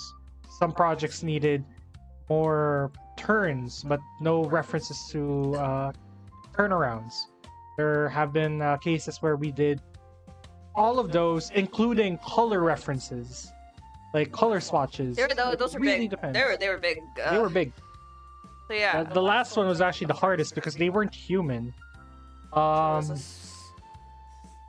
Like really, I can't say anything about that project, but it really sucks because it felt like it could have been something that we could have bragged about if it ever came out. Oh. You know what I'm talking about. We worked so hard on that, but like it got cancelled. Not gonna say what it is, but like. Yeah. Let's just say it was one of our first projects with pre-production artists. Yeah. Sucks. Yeah. And it didn't get canceled because of us. Like it got canceled because like of stuff we can't talk about, but it wasn't on our hands. Yeah. Also, in terms of like what you call it, you're not losing any artistic talent, honestly, Butter. Like that's not exactly. That's not something you can lose. Yeah. Like it's not something that you can lose. It's just something that is unfortunately needs practice. Yeah. Like a sword. Just because you haven't been using the sword doesn't mean the sword disappears. It's still there. You just need to pick it up and practice with it. Sharpen it a bit, you know? But at the end of the day, it's still there. As long as you build the foundation will never leave you. You just need to keep practicing it. Okay, now going back to anatomy before we move into story.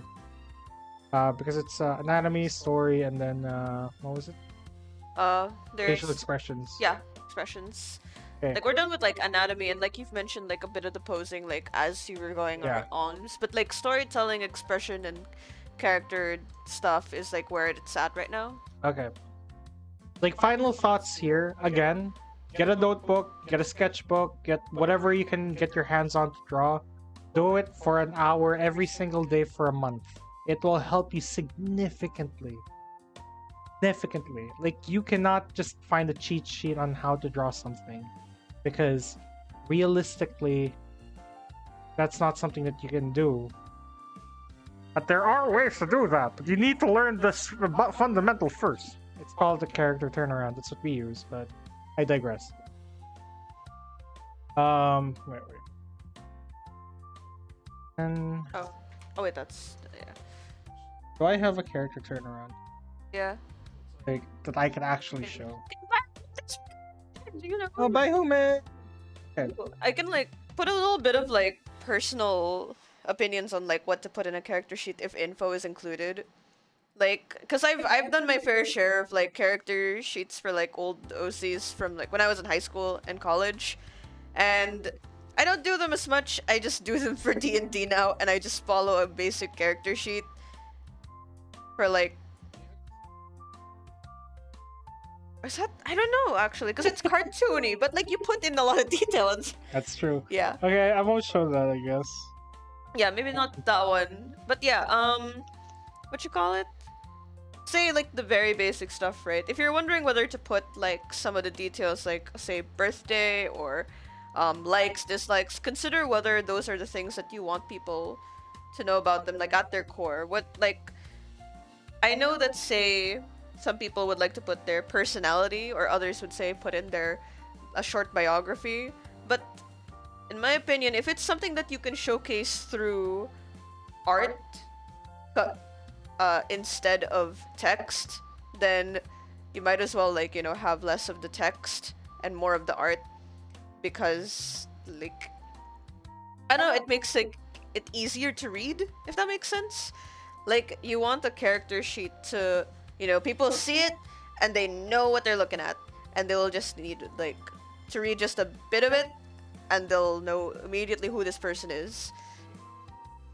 So like, you know, you got your name. Oh wait, I'm gonna pull up a Dungeons and Dragons character sheet. Oh, not the movie, god damn you. Looking for a specific thing. So if I'm quiet right now, Yeah. I'm looking for something. Yeah. Oh yeah, see how about coloring? Oh yeah, there's that too. Coloring. We'll get to that. We'll get to that in a bit. We'll get to that. If we don't get to everything today, we'll definitely do a part 2 today. So again, if we don't get to your question, save them, put them in the comments, because we will be looking into the comments when we can. Yeah. And we will use that as a basic talking point for the next stream.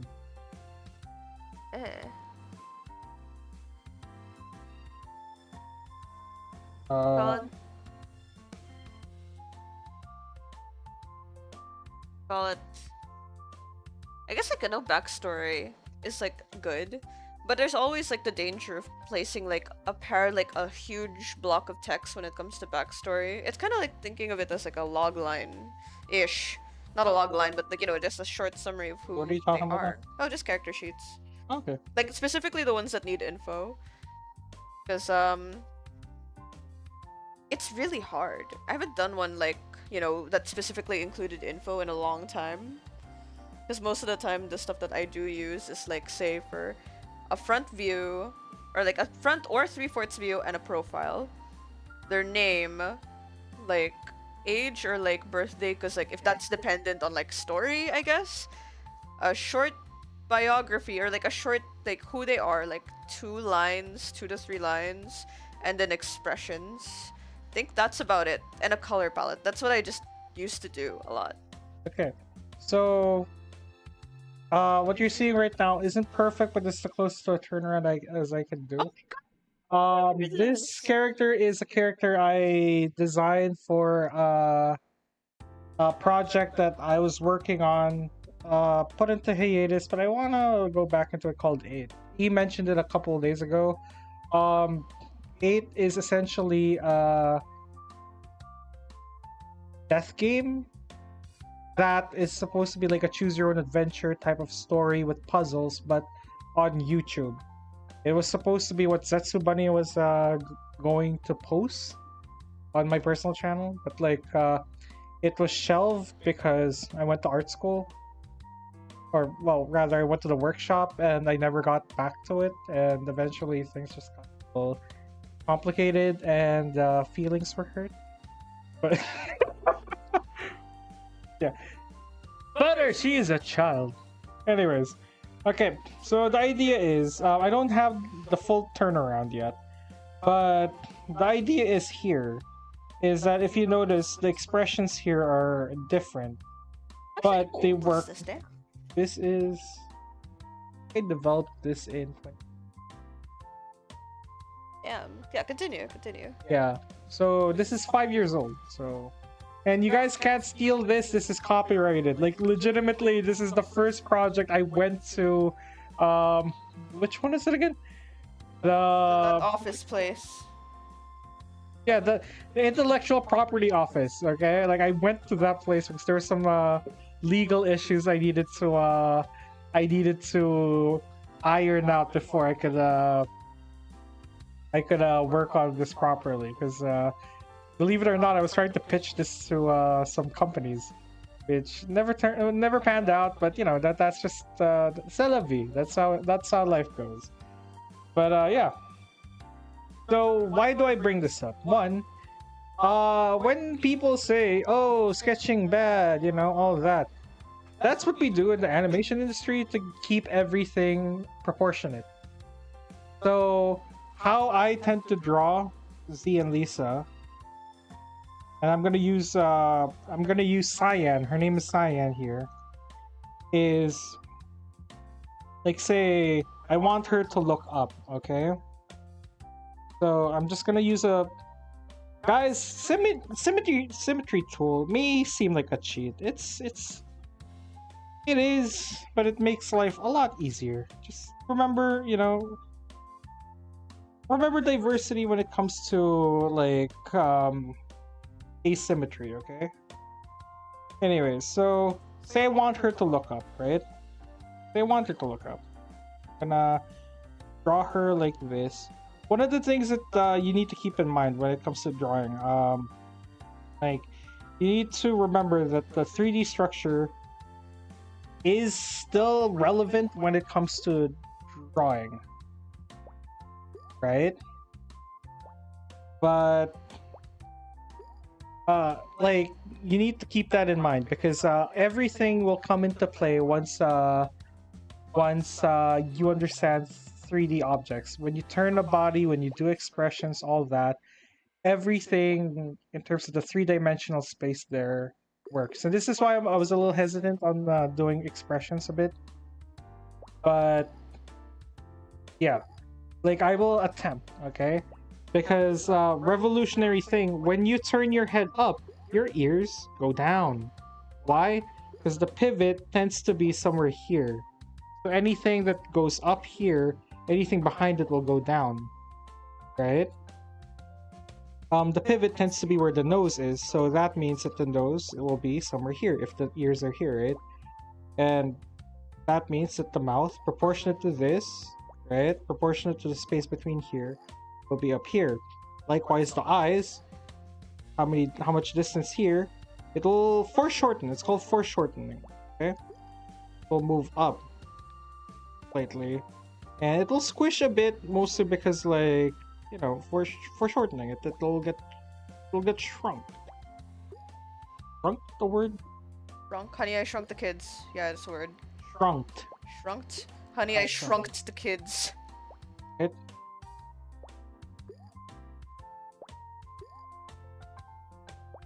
Can we do fan art of it? I mean, you can. It's a free country. I just, like, it saddens me whenever I look at these characters because I know that I haven't done anything with them since feelings were hurt. Also, guys, when it comes to it's okay, 2000.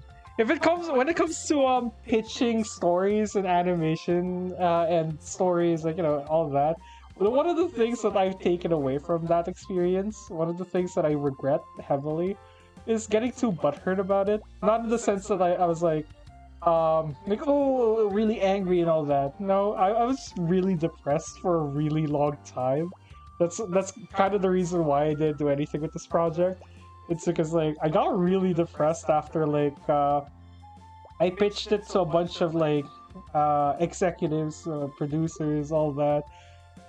And, like, some of them were interested, some of them, like, didn't really care, some of them, like, again, elevator pitches. That's all I got for a lot of them. Like, I only got to talk to them in an elevator. I didn't do a good job by any means. I learned quite a lot more right after that because, like,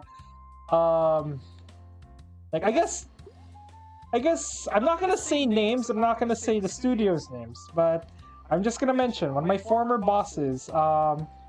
The head, one of the heads of the studio that we were working in. I owe a lot of my experience as an animator and a pre-production artist to him, mostly because he gave me a chance, and because he gave us he gave me at least a chance specifically. But because he did that, we got to learn a lot, and it prompted me as well to just learn a lot more behind the scenes. Subsequently, Lisa as well, but I'm just talking from personal experience. Like, so there is no chance he's watching this, but if you are, thank you so much for the opportunity and working for, like, you know, for the studio and all that. I'm doing okay. Yes. But other than that, like, you know, I'm very thankful for the experiences that I got there. Yeah. No, they didn't reject it per se. Let's just say there were legal issues that came up. Not like, you know, I didn't copy anyone. It's more of like, all I can say is protect your stories. That's why I had to go to the legal office to like get copyright over my own work. This is some knowledge that I will bestow upon you when it comes to copyright law. as long as you publish it and you can prove with a certainty that you made the entire thing 100%. As long as it's published anywhere, online or even like self-publishing, all that, it is your property. As long as, like, if you just drew it on paper, that does not count as publishing.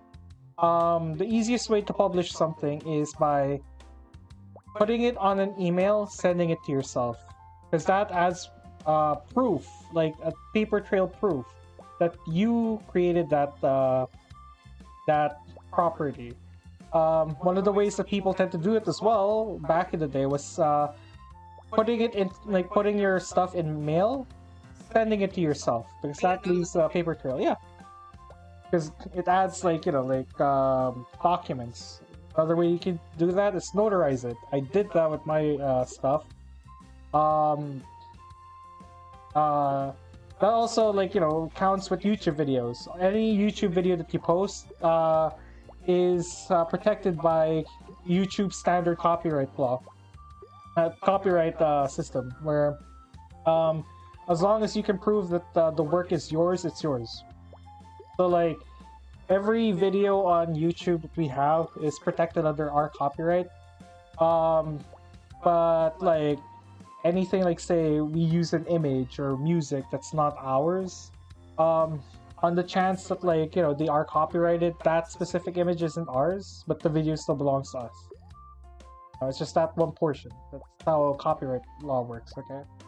But yeah, by all means, protect your IP. That's all I'm saying, because at the end of the day, art is great, but story is powerful. And a lot of people want story. She's just standing there. Menacingly. Menacingly. Okay, so going back to this, right? I'm doing an expression here. It's not really an expression. It's more like I'm making her look up, right? But now you guys can see what I mean by just like using characters as a reference. I'm tracing over here.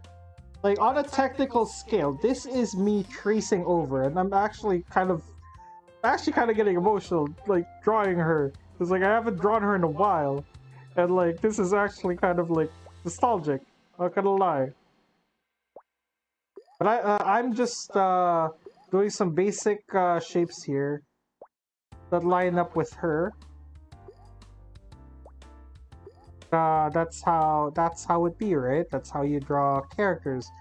In animation, we get copies of the character sheets, like a full turnaround of characters.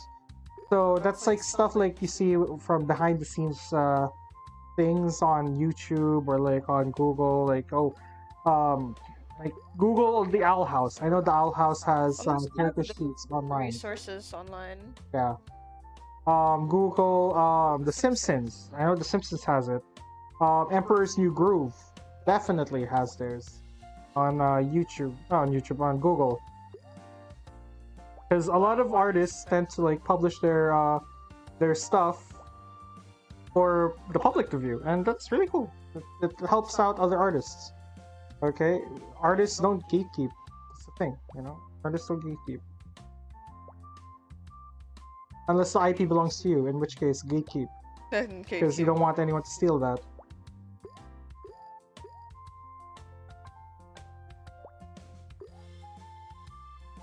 Okay. So what we're left with is essentially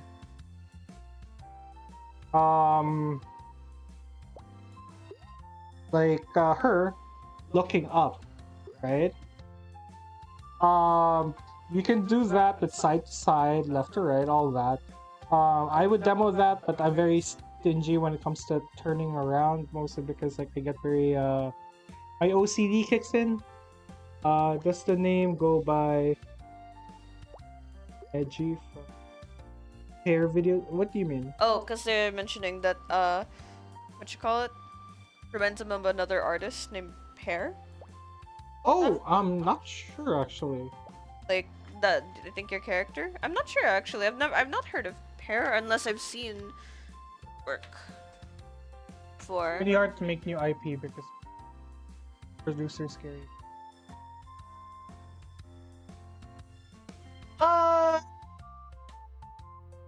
Many different factors. Many different factors. By all means, the one thing I can tell you, oh, Pear. I don't know what kind of looks like Pear's OC. I don't actually know. I found Pear, I think, in 20 something. This project was started around 2017, 2018. And yeah, it was 2018 because I was graduating college.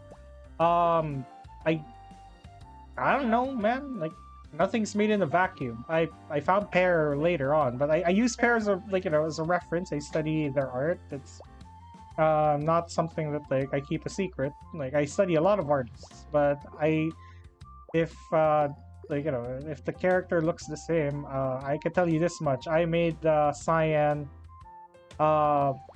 based on a Danganronpa character. If it looks nothing like a Danganronpa character, it's because I intentionally did that because it was just based on in terms of feeling rather than aesthetic. And if you guys know Danganronpa 2, you'll know which character this is. Okay, Danganronpa 2. Yeah. Anyways, so oh, the PogChamp video, yeah. I remember that. I think that's how I found Pear from the PogChamp video, which is kind of funny. I miss TikTok back in that. But yeah, okay. So let's do Crazy Eyes, right? The idea is with going back to the thing, right? Sorry. When it comes to IP, making decisions on whether or not you should go with an IP, there's a lot of different factors when it comes to producing an animated show from scratch. Okay. The majority factor is money. A lot of studios don't want to spend anything on property that they know is a risk because they've never tried it before. This is where we do case studies, actually. When we pitch shows, we actually have to go through the process of showing the producers, the executives, all the directors, all that. People who are like shows or movies or games or whatever. Oh my god. That is very similar to what you're going for. So, Koffeine. How would I pitch that to an executive right now? Like the story of Koffeine.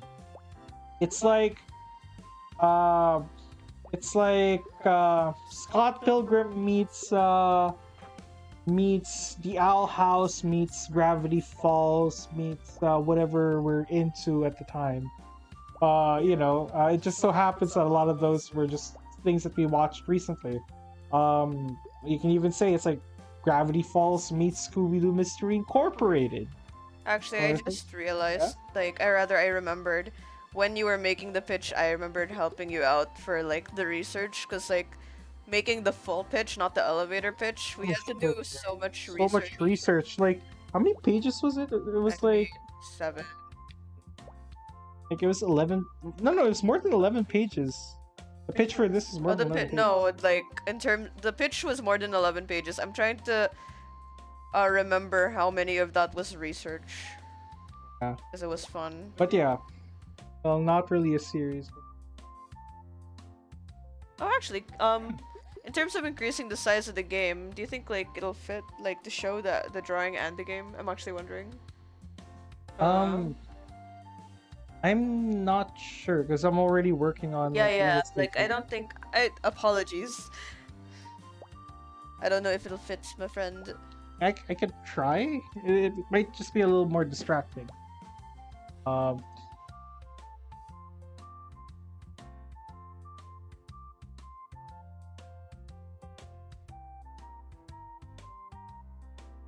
What are you doing? Where are you going? My guy. What? You know what? I'm gonna do this. Here. There we go. Okay. Yeah, that's fine.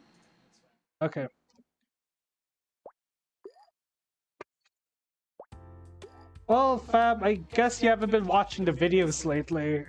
You know, like you haven't been watching our videos lately. We've been pivoting into more story-based content. Yeah. It's quite recent. Anyways, okay, so we're gonna do Crazy Eyes right now because like you guys say it looks like Crazy Eyes. How would I portray Crazy Eyes here? How would I distort her face? And you know that's what I use as a term, distortion, because essentially when you're using a base, you just kind of distort the character. Of course, taking note of basic anatomy principles like 3 dimensions, all that. But you distort it in such a way that you get the specific features. Now, I would normally look for a reference on how a character would look like when they're doing crazy eyes, right? But, because oddly enough, crazy is a fairly common expression that that our VTuber clients tend to like ask from us. And yes, shameless plug, if you guys want a PNG tuber or character design, all that, check out our VGen. It's linked on our page, on our YouTube page, I mean, and Twitter actually. Like, up to you guys. But like, if you guys want commissions and all that, like, VGen is where we're at. Yeah, very how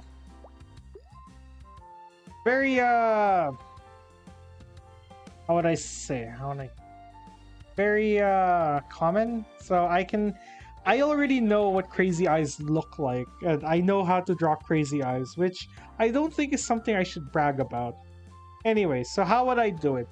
One of the things that I like to do is I tend to like have an open mouth. Crazy eyes, let's say happy, sad. Lisa, what do you think? Happy or angry, sad? Some kind of crazy eyes. Happy. Happy, okay?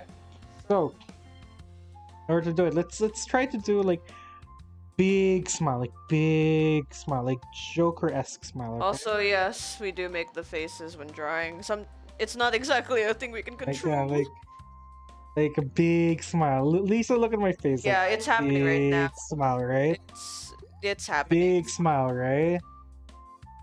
Big smile. We do make the faces. It cannot be controlled. Cannot be controlled. It's just something that happens. That happens. That's normal. Literally, look at look at the mirror while you do it, because like it will definitely help a lot. Okay. Now I look at this, the space between the bottom lip and this the chin. I take that and put it here. Actually, I'll foreshorten it a bit. Then I'll put the chin right there. Right there. Right?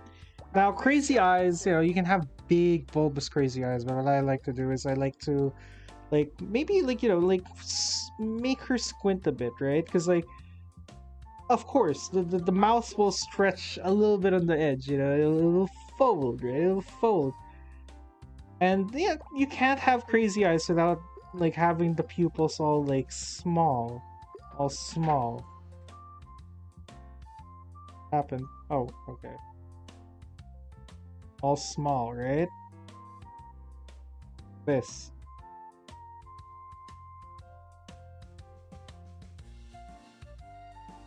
Right? And we have the hair like this. But like, okay. Like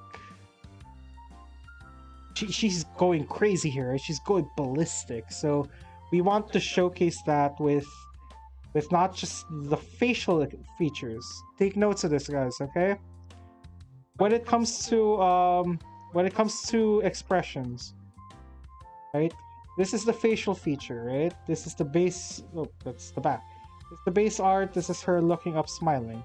I can actually fix that by nerfing her chin a bit more. Yeah, and that's normal. It's completely normal to fix your art. That's why it's so weird. Okay, it's completely normal to fix your art. Okay, as long as it looks natural, right? Right. Another thing is, since the pivot is around the nose, just move it up, so you get a better sense of like character looking up, right? Well, you can even erase the chin to make Yeah. it like make it so that she's looking up, right?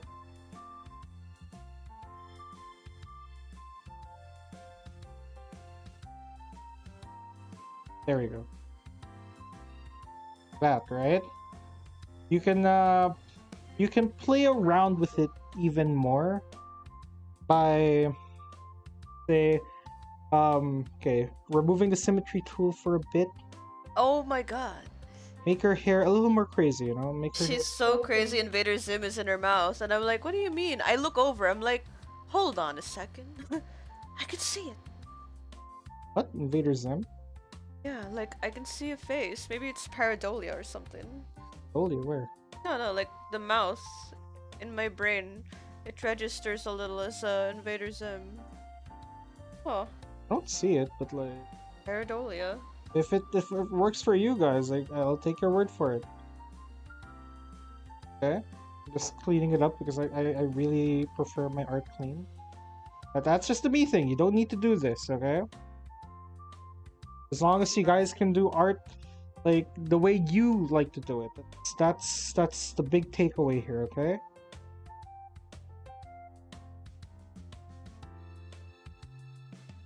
Making her hair a little more roughed up because she was just found out that she was the reason why one of the main characters died. Okay, she murdered someone maybe, or maybe she had a hand in killing someone, you know. Yes, I'm referencing plot points that could have been in 8. Okay,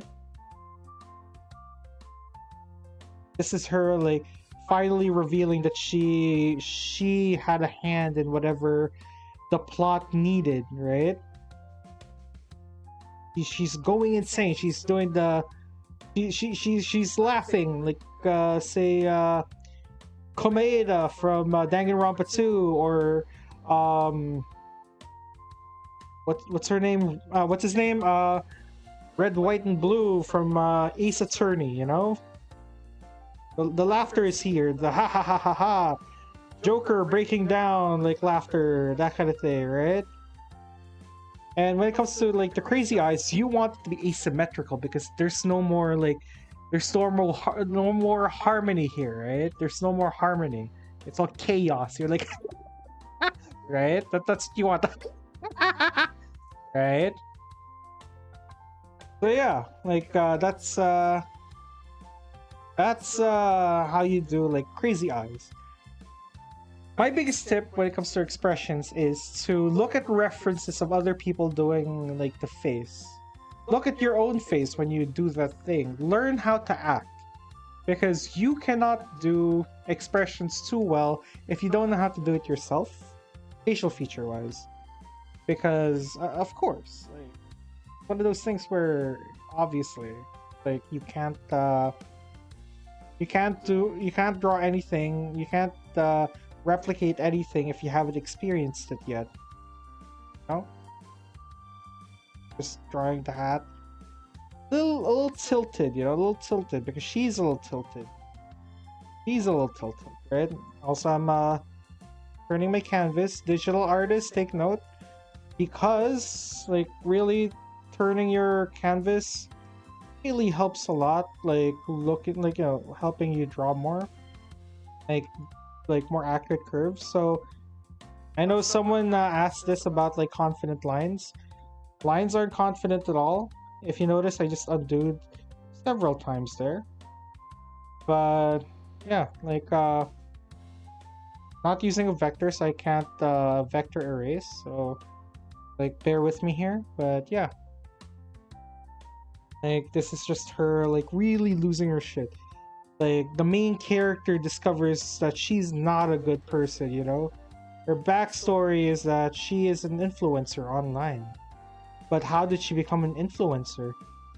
what did she do in order to get to the top? That's the question, right? That's the question. Cyan isn't a great person. No one in 8 was supposed to be a good person. That's the entire story of it. Right? Now, you see, we have just perfectly transformed, or no, not perfectly. I don't like using the word perfectly. We have just transformed this sweet, innocent looking little girl into someone who can be said to have had crazy eyes, like looking up, and then have her like ha ha ha, you know? I can break it down even more into like animating how to get from here to there, but that's for another day. But essentially, that's how you do expressions. How can we do her sad?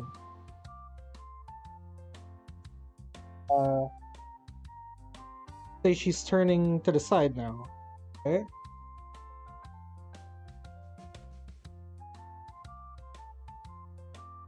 Like this. Now you see I'm using her basic skull. And because I know how she looks like in 3/4, let's see if it's perfect. Okay, again, I don't like using perfect, but like this is what she looks like here. Yeah, okay, that's close. That's close enough. Like I'm just moving her head here. Now I tried to look for the midpoint of her like face, because it's, you know, like once you know where the nose is, like the midpoint, that's how you know where to put everything. So I want her face to look down. A good point to know how like the characters look in terms of like angle is the nose. Wherever the nose is, that's where like everything is pointing, because like obviously like the nose is the point of the face, right? So looking down like this. Now, right now, Lisa's seeing me like trying to attempt to make like a sad face while talking. Right? Yes. Like, let's say I'm doing like a pout, right?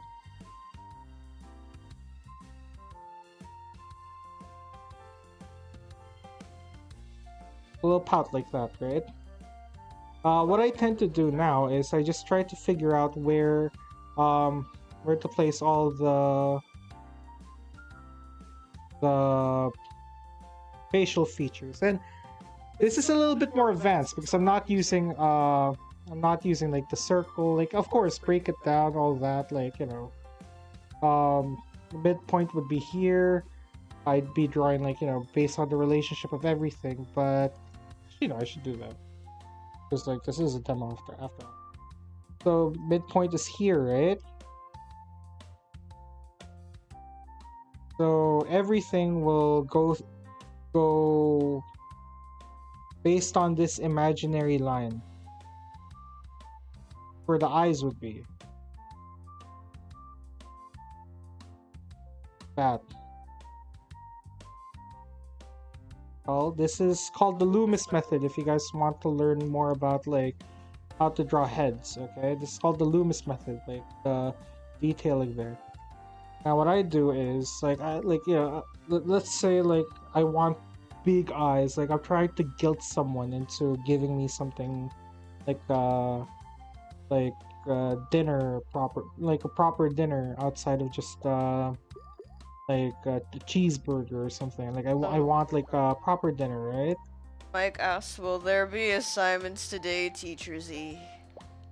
I mean, again, if you guys want to like learn how to draw like all of this, my only thing is just practice drawing like an hour every day. Like I suggest gesture drawings first.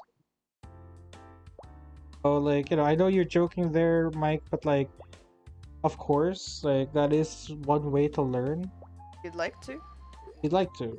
Like we're not forcing you to learn. I'm just okay, now since we're doing big puppy dog eyes, right? Big puppy dog eyes. Gonna draw the pupils really big, you know? Like she's about to cry. Like she's about to tear up, okay? Her left eye's a little too big, but that doesn't matter because we're trying to make her eyes look so bulbous, like they're about to pop out your eyes, because like holy shit, she's about to cry, you know? Like, oh my god, why would you make this little girl cry, you know? Lisa, what did you do? The one who probably killed someone. Exactly, Not but on like me. he still made her cry. Look at her. Yeah. She's so sad. She's so sad, you know? She's so sad. So sad. Da, da, da, da, da. I drew the shine. Yes. Da, da, Okay. da, da. Okay.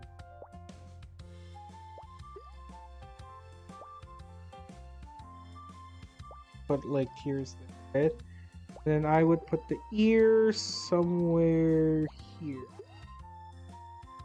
And this is a stylized ear. Because like needs to be quick, all of that. And then based on where her actual head is, that's the relationship of where her bangs are. So her one bang ends just about here, and then draw like like her hair is here. So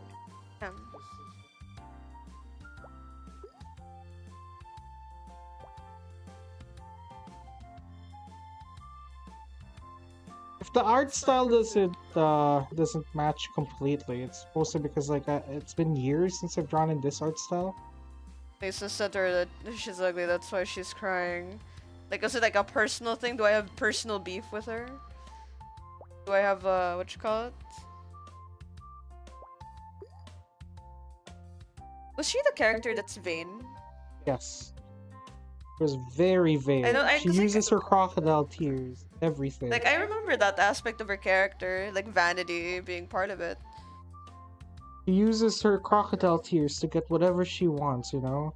She uses her legion of simps in order to order to get whatever she wants. She is actually based on a Danganronpa OC I had. That is the ultimate like dreamer. Oh really? Yep. Wow. I told you about how her death scene was, and so every time I tell people what it is, they get horrified. But I'm not gonna divulge here because I'm not gonna tell people nowadays how I do my Danganronpa kills. I've gotten 2 watermelons. It's awesome. Oh, you've gotten 2 watermelons? This is my second. Oh, I thought you meant I think I don't think I can. This is the second person you made cry. God damn it! How many more? Also, hello there, Super Monster. Welcome, welcome. Would have been so much more helpful if I did the skull a little bit more properly. You guys should not do this, like, you know, without doing the skull properly, because like it will be so much more helpful if you did. I'm just using my years of experience and my hard-headedness in order to draw this. Right? Darn.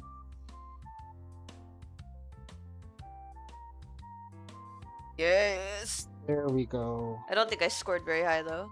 Where is? Oh, yeah. Oh really? Damn. Okay. I did pretty good. I though. drew on the wrong layer. That's fine. That's completely fine. There's actually a trick to that if you guys can believe it. Okay. So I know. Yeah. So yeah. I'm going to the toilet, by the way. I will. There's a trick to get rid of this ugly green, and it's not filling it up. Total correction. Go to saturation. Turn it gray. Have you made the new crying emoji? We're working on it. We're just finalizing the designs right now. Okay. So we turn that gray. We're finalizing it. It does take a while to like translate the artwork into like a smaller version because properly when everything's small. So okay, total corrections, brightness and contrast. It keeps popping up on the second screen, but if you were to brighten it up and increase the contrast, could in theory disappear. Right? The whole thing. There you go. It's gone.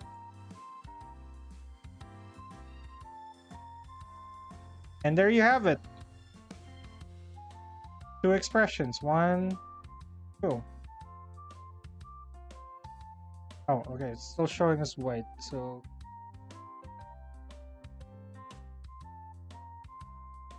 yeah, that's how you draw expressions.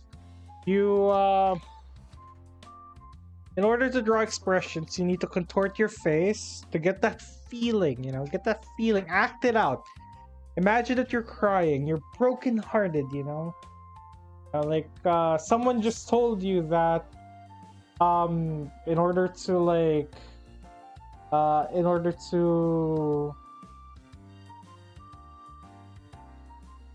to do something that you really wanted to do, you have to give up your pinky.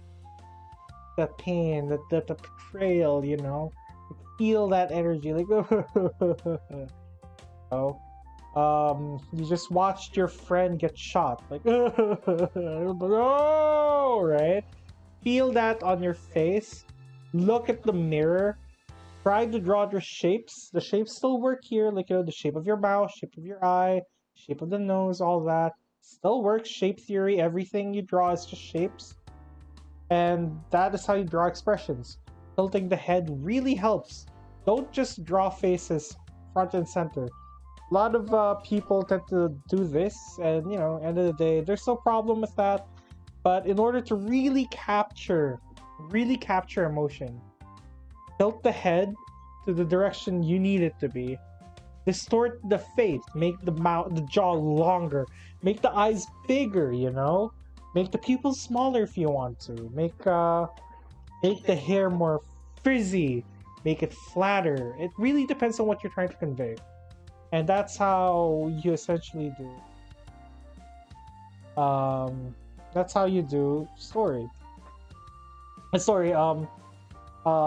Expressions.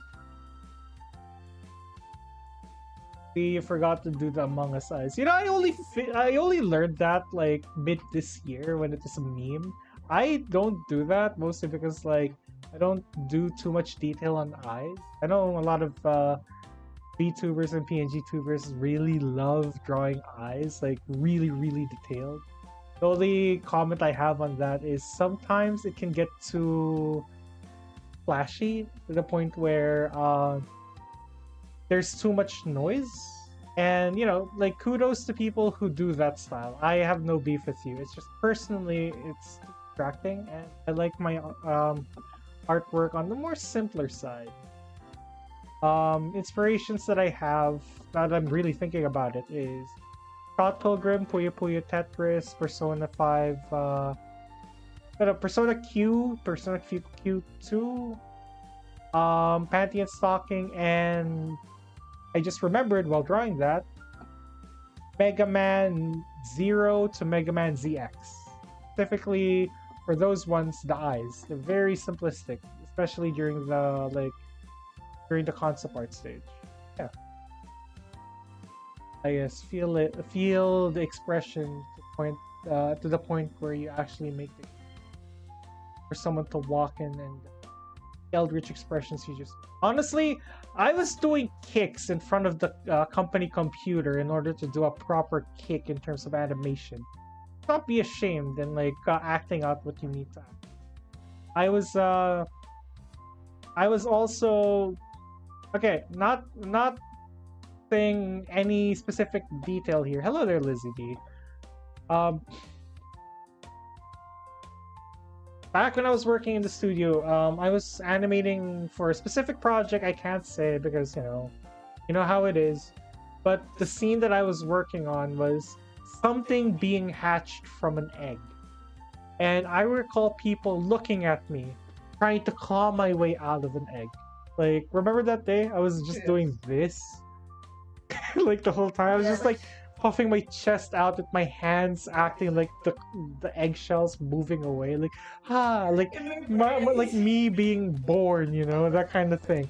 Everybody was looking at me for a second until they went back doing their own thing because they also had to animate something else. In my head, I see Rita Repulsa.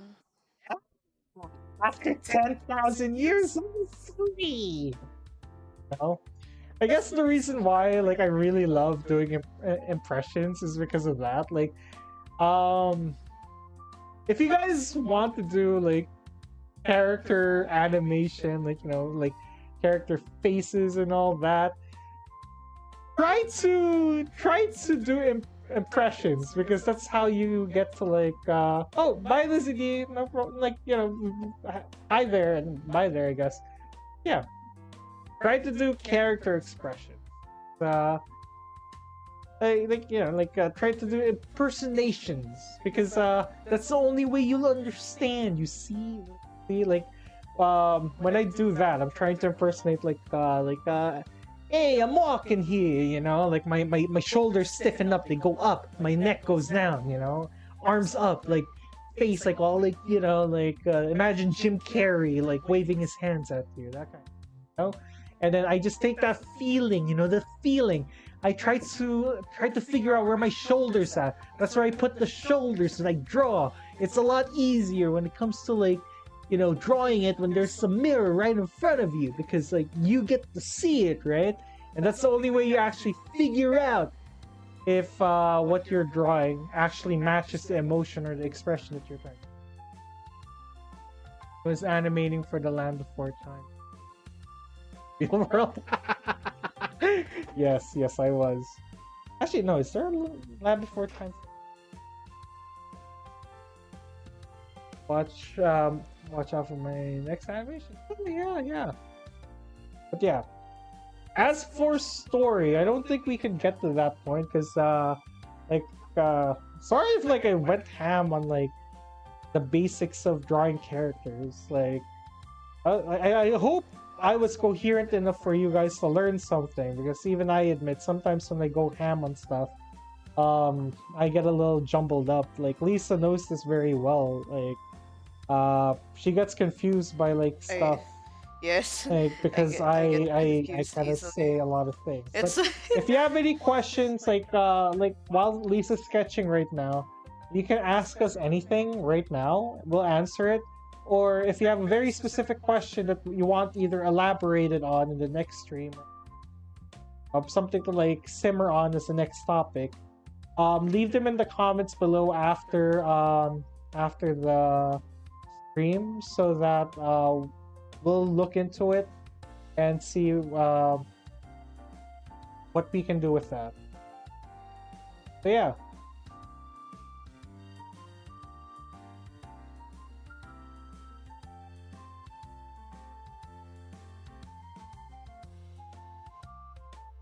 Actually, for detailed eyes, it's more of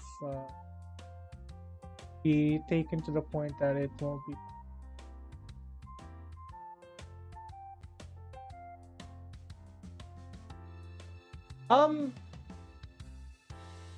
If you're talking about the thing that I said about VTuber models earlier, the detailed eyes that I mean is not the fact that they're detailed, isn't that they're hyper realistic. But it's just surprising how many VTubers have a lot of different things in their eyes. I have seen galaxies, skulls, storms, lightning bolts. It's all very impressive, but it's a lot of noise in my opinion, considering the fact that they're just two tiny dots on the face.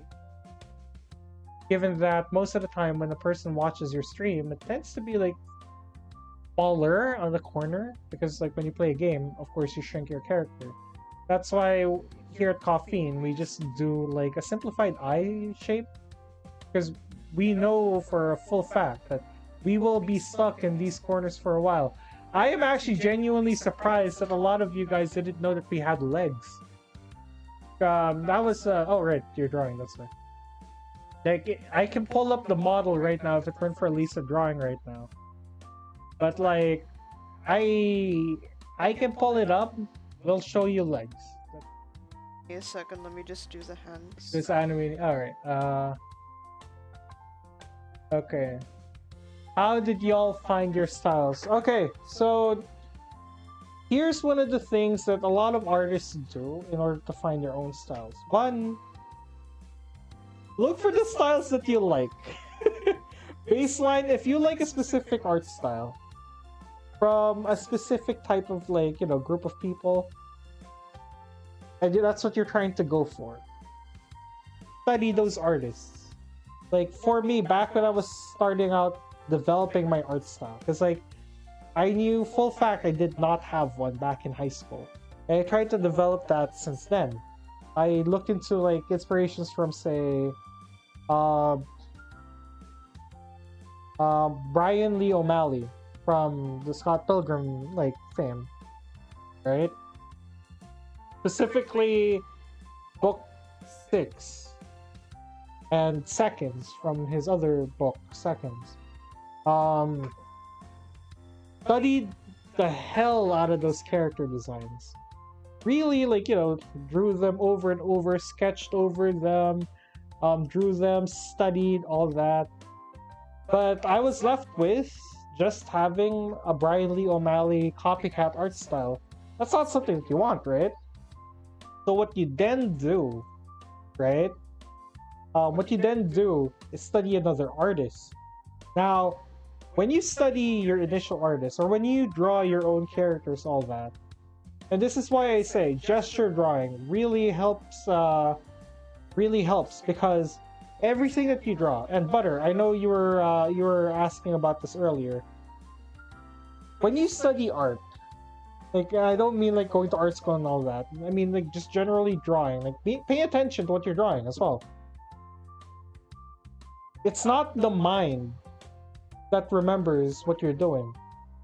Hell, I wouldn't even say it's the heart, because like, like cheesy, like, oh, the heart will always remember. No, it's your muscle memory. Like your hand and your arm will know what to do when you're trying to do a specific task. Your hand-eye coordination will get peaked, like you will know what to do. You can draw without looking at your paper. That's just a thing. Like, you will learn how to draw a specific pose. That's how I was able to draw Cyan without like drawing like structures of the head, like I didn't do the Loomis head. I knew how to turn her head up without like physically drawing the skull, like looking up, all that. You don't need to draw a perfect replication of a man's head in order to draw a circle. You'll just eventually remember how to draw a circle. If you guys get that SpongeBob reference.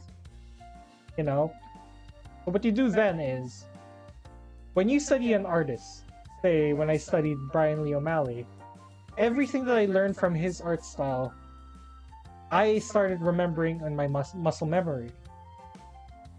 I learned Tim Burton for school, and that was before Brian Lee O'Malley. So a lot of the things that I started drawing was kind of a mixture of Brian Lee O'Malley and Tim Burton, which I used to draw a lot of big, insane eyes as well, like gothic kind of art stuff. Like if you guys were to look at my artwork from IB, you guys would probably refer me to Psych Ward because of how dark they got. Mostly because like I drew a lot of like really dark shit there, because my theme was like mental health during an event in time that is not the best in that area. But yeah, right? Now, where did I go from there? I wanted to learn Danganronpa's art style. I did that. I combined it with I unconsciously started combining it with the Scott Pilgrim art style, because that's how you do it. The shortcuts that you've learned from the previous artist will transfer to the new artist. So the artwork that you make, as close as you can get from to that specific art style. Like say I got very close to the Danganronpa art style when I paid attention, but when I didn't, what came out is an amalgamation of Scott Pilgrim, Tim Burton, and Danganronpa. Now you just do this over and over with different artists. You just practice and practice, all that. You draw a perfect representation of your character in the style that you want. And then you just draw it over and over and over and over again, and eventually, you will get closer to the art style that you want. And I don't mean you're gonna get your art style, because that's not how life works. That's not how art works. The art style that you want to do will never be realized because you will constantly be evolving as an artist, and that is completely fine. Like, if you were to look at Cyan now, it looks like she looks nothing like Z and Lisa. What the hell is that? Yeah, Lisa's more expressive than I am, so yeah. But yeah, essentially, Gas, yeah, that's exactly what happened. Like, all the art styles will just become noise to you, and that noise will become, like, a little clearer to you. So you become the conductor of all that noise, forming your own symphony of an art style. But yeah. I just realized you were talking about your art inspiration, and I was trying to find mine. I can't find it. I follow two, like, I just find one animatic, and I'm like, that looks really nice. And then I was thinking, what book did I take art from the most? And this isn't true because I don't use it, but for some reason my brain wouldn't stop thinking if you give a mouse a cookie. So now there's a mouse on the screen. See, drawing a mouse on the screen. That's actually the for Cyan. Save it in a different spot, dude. It's a different layer, my guy. Yeah. Anyways, so yeah, that's how you make your own art style.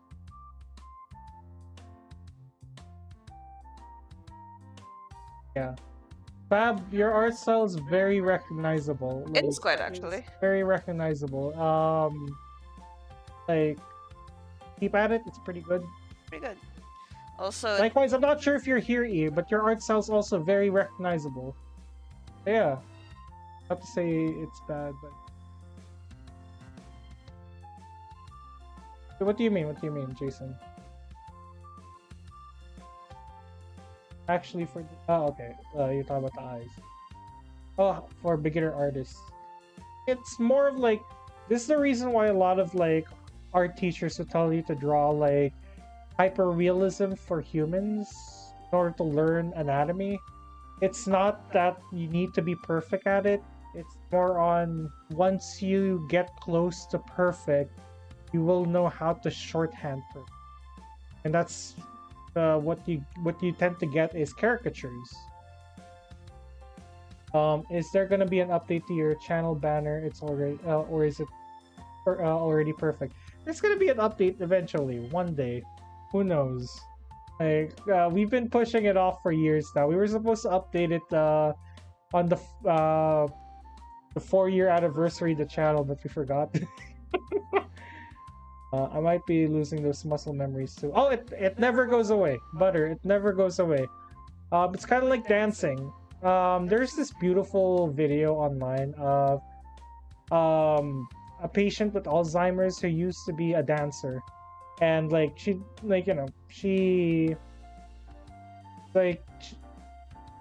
already wheelchair bound, doesn't speak much, all that, doesn't move much either. But when you play the specific music she used to dance to, she just automatically contorts her body as if she's dancing the way that she used to. And that gives me comfort in knowing that as long as you've practiced it, as long as you know what you're doing, anything that you do will just become second nature to you. So yeah. Z, like, yeah, okay. What are your thoughts on tracing, not for official finished work, but for learning on your own? I touched upon this earlier. Tracing is okay. I use tracing. The reason why this specific canvas is up here is because of not that, but is because I wanted to show how you can use tracing in like how we use tracing in the professional sense. Okay, this is the front view of my character Cyan. I use that front view to contort her head looking up by sketching, right? And by doing so, I got to contort her face into a crazy face, right? Now, here's the thing.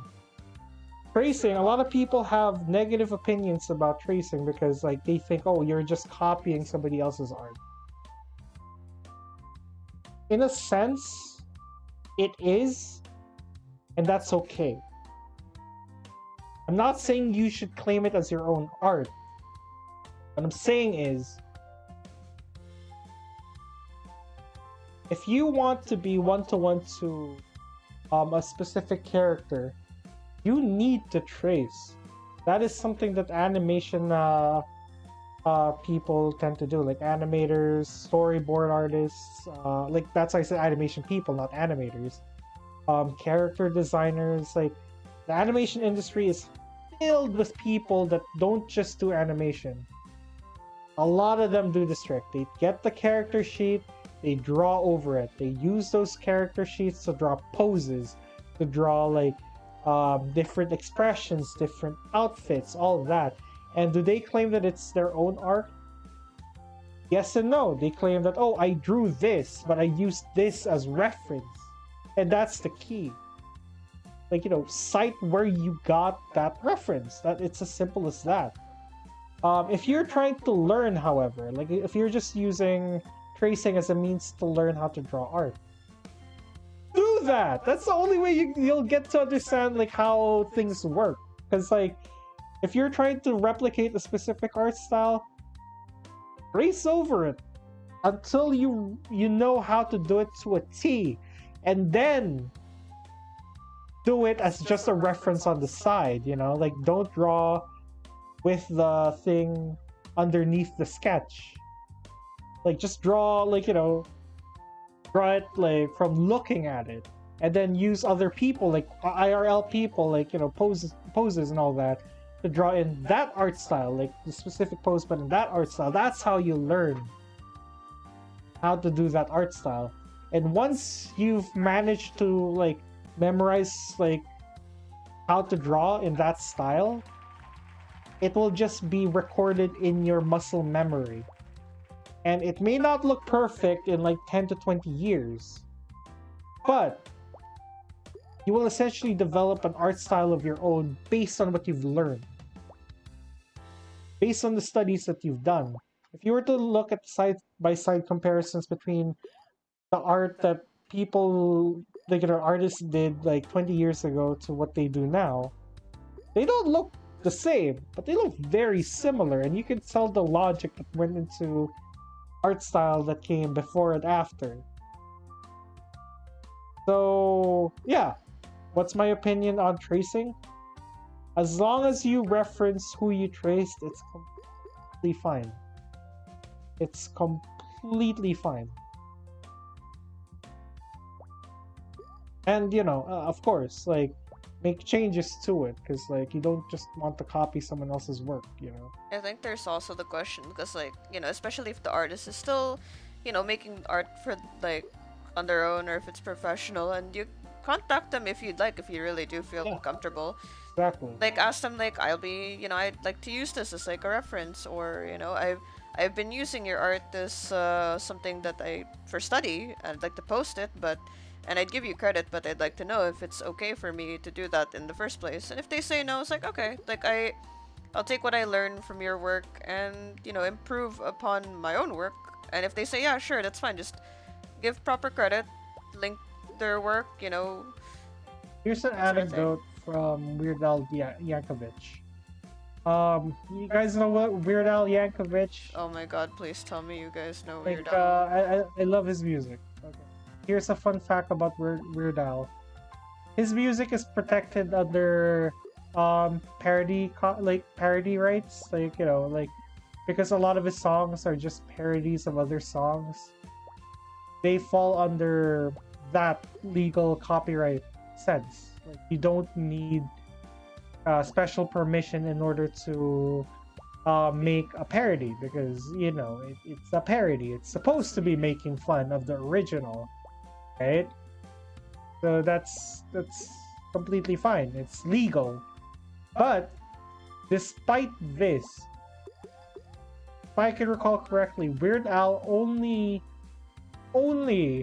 writes the song and publishes it if he gets full consent from the artist, because he doesn't want to step over boundaries, if I can recall correctly. I may be wrong, but I do know that he does ask people beforehand, and that's why there were a lot of songs that were written by him but was never published because the artists themselves said no. I think one of them was Prince. So Yeah. yeah, I like when I was like what you call it, way in high school. I definitely had like I don't know, I was like 13. I had just like started digital art and I'd done tracing, you know, like over an anime base and whatnot. But then I saw the discourse, got discouraged, and then after a while, like I realized, yeah, this isn't a good idea, but I do want to keep learning how to do art. So I thought, why not like I saw other people talk about it and make videos that yeah, tracing inherently isn't bad. It's about how you go about it. It's not about the tool, it's about how you do things. Yeah, so it's alright. And if the end goal really is just to learn, then yeah, It's there you go. okie dokie ravioli. Great. But if the end goal is to outwardly steal art, That's like a then different no, story. that's not good. Because like you didn't take the time to learn like the skills that the other artists did. Anything that harms your progress. That harms your progress of anything. Yeah. Because So. like anyone can be an artist. Anything can be art. This is actually the first words I told Lisa when we first met. Oh, Almost yeah. 10 years ago. Friendly elevator guy. Yeah. Anything can be art, given that you know how to explain it. And the only way you'll know how to explain it is if you actually have intent and make it yourself. Yep. Because how are you gonna explain something if you just traced it from another person, you know? What was the intent? Like, oh, I just wanted to make my art look like theirs. Okay, that's an explanation. The art isn't yours, but you tried to learn their art style. Now do something with that, you know? And when you do something with that, it's not going to be their art style anymore because you will have your own nuances. You will have your own techniques, your own shortcuts in order to make that specific piece of art. And that's completely fine. That's just you developing your art style. Learn from another person. Learn from other artists. Like, learn from different places, of course. Develop your own voice. Because why would you want somebody else's voice when you have a perfectly good voice yourself? And if you think your art's not good enough, or you don't have time for your own art, or, you know, whatever, the chances are you're just scared to, you know, pick up the pen again. And I'm not saying this to like target any specific people here. I'm saying this because I'm still sad that I cannot physically do anything with 8 because of my own insecurities and my own my own trauma from like what happened with 8. But does that mean I gave up on 8? No, I'm drawing 8 right now. I'm I'm drawing Cyan again. I'm still actively thinking about how to improve the story. Like, ask Lisa. I break into like ideas all the time, and this is not just because not just because of like anything, but because that's just how I am. I like to improve like stories that I wrote before. I like to improve art that I did before, all that. Lisa more so. Like, God, Lisa draws all the time when it comes to this. I cannot stop physically. Yeah. I've had what you call it? I've had to write notes to professors. I don't know if I told you this, but one of our professors, he added in our introduction that we could do by paper. He asked us if there was anything that he needed to know, and I at one point had to say, like, if I am drawing or writing anything else, that's how I concentrate. I literally cannot function in a class setting if I'm not like moving my hand. Yeah. So like Yeah, and that's completely fine. Like I remember someone mentioned like, oh, like someone asked why we're pivoting to stories now. It's because a lot of these stories were stories that we developed like even back in college, back in high school even. And we're just revisiting them to properly do something with them. Now, why is 8 not one of them? It's because it's not the oldest one. The oldest one is actually Carol Cove. Actually, Suitville for like Lisa and I, but Carol Cove is much older. Like I developed Carol Cove in college, and I wanted to get that story out. Lisa and I wanted to get that story out, and we decided, why not? Sure, like Ash may not be a new character, may not be an old character. She's a completely new character, but the point is, like, we developed that. We developed that over the years, and when we thought, like, we were gonna give it up because real life came in, like, money became a problem, work became a problem. The pandemic happened, and we were given an opportunity to reevaluate our lives, and we decided, you know what, we're gonna do something about it. And this is what I mean by when I kept saying, oh, we plan on eventually becoming like, say, something like Glitch on YouTube, like the Amazing Digital Circus people, or what's their name? 555 Comics. 555 Comics, or what's their name? The one that made Hell of a Boss. I don't know, but yeah. Yeah, sorry, I'm not really good with names, but if you guys could tell me in the chat, like, that'd be very much appreciated. But we want to do that. We've been trying to do that. It's just a lot of the videos that we've been making, a lot of the stuff, it's more on practice in order to get to that. And now that we're a little bit more confident, we're applying story into that slowly but surely. But the end goal is to make like a YouTube channel where we get to hang out with you guys and we get to give you guys animated content that you guys hopefully like, and we are definitely proud of, that we own the rights to fully. A lot of the stuff that happened with 8 actually fueled the creation of this channel, so it's not like I'm giving up on this. And I'm not saying that, oh, you guys should give up on what you're doing now and go straight back to art. No. I'm saying don't give up on art. Don't give up on your passions. Even if you're doing something else, find at least an hour to do that thing. So like Butter. I know that like you mentioned that, because of work and all that, it's tiring and all. That's completely fine. My suggestion is just take an hour, 1 hour, either in the morning or in the evening, just to draw. Or do anything like that makes you happy. Like, yeah, like get whether dopamine, Yeah. Even like that's the only way we can go on. Like doing at least something small in this mundane life that we have in order to give meaning to it. Like, I have found more meaning in doing this YouTube channel than I've ever done in my career as an artist. And does that invalidate the things I've done as a graphic designer or as an animator, storyboarder, whatever, what have you? No! But telling stories is my passion, and because I get to tell you guys stories, like, we're inching towards that reality, and I feel more accomplished. Visipop, yeah, Visipop. I hurt your pride, maybe not, it's just not so... Yeah, no problem, Mike. We're always up for criticism. Yeah. All day been, it's our day's good. Our day's good.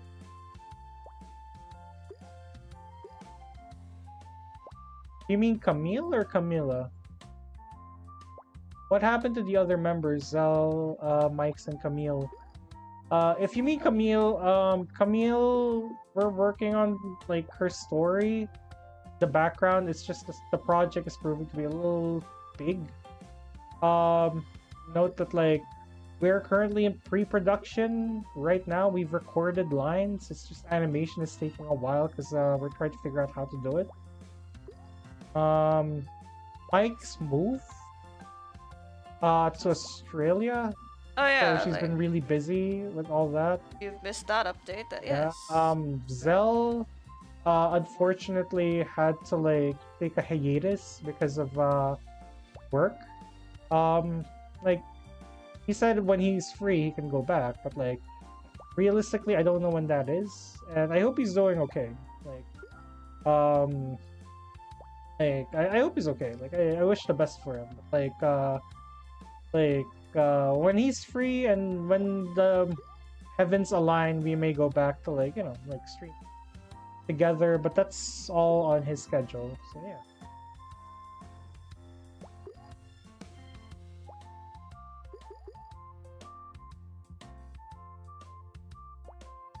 You guys are feeling a little you guys are feeling a little disheartened by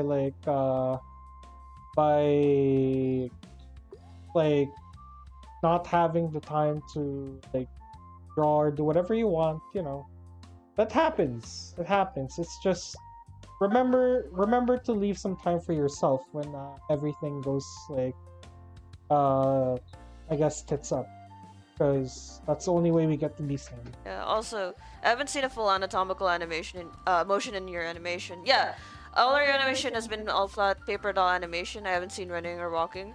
Honestly, that doesn't necessarily that doesn't hurt any pride. It doesn't hurt our It's feelings. And you know why, Mike? You know why?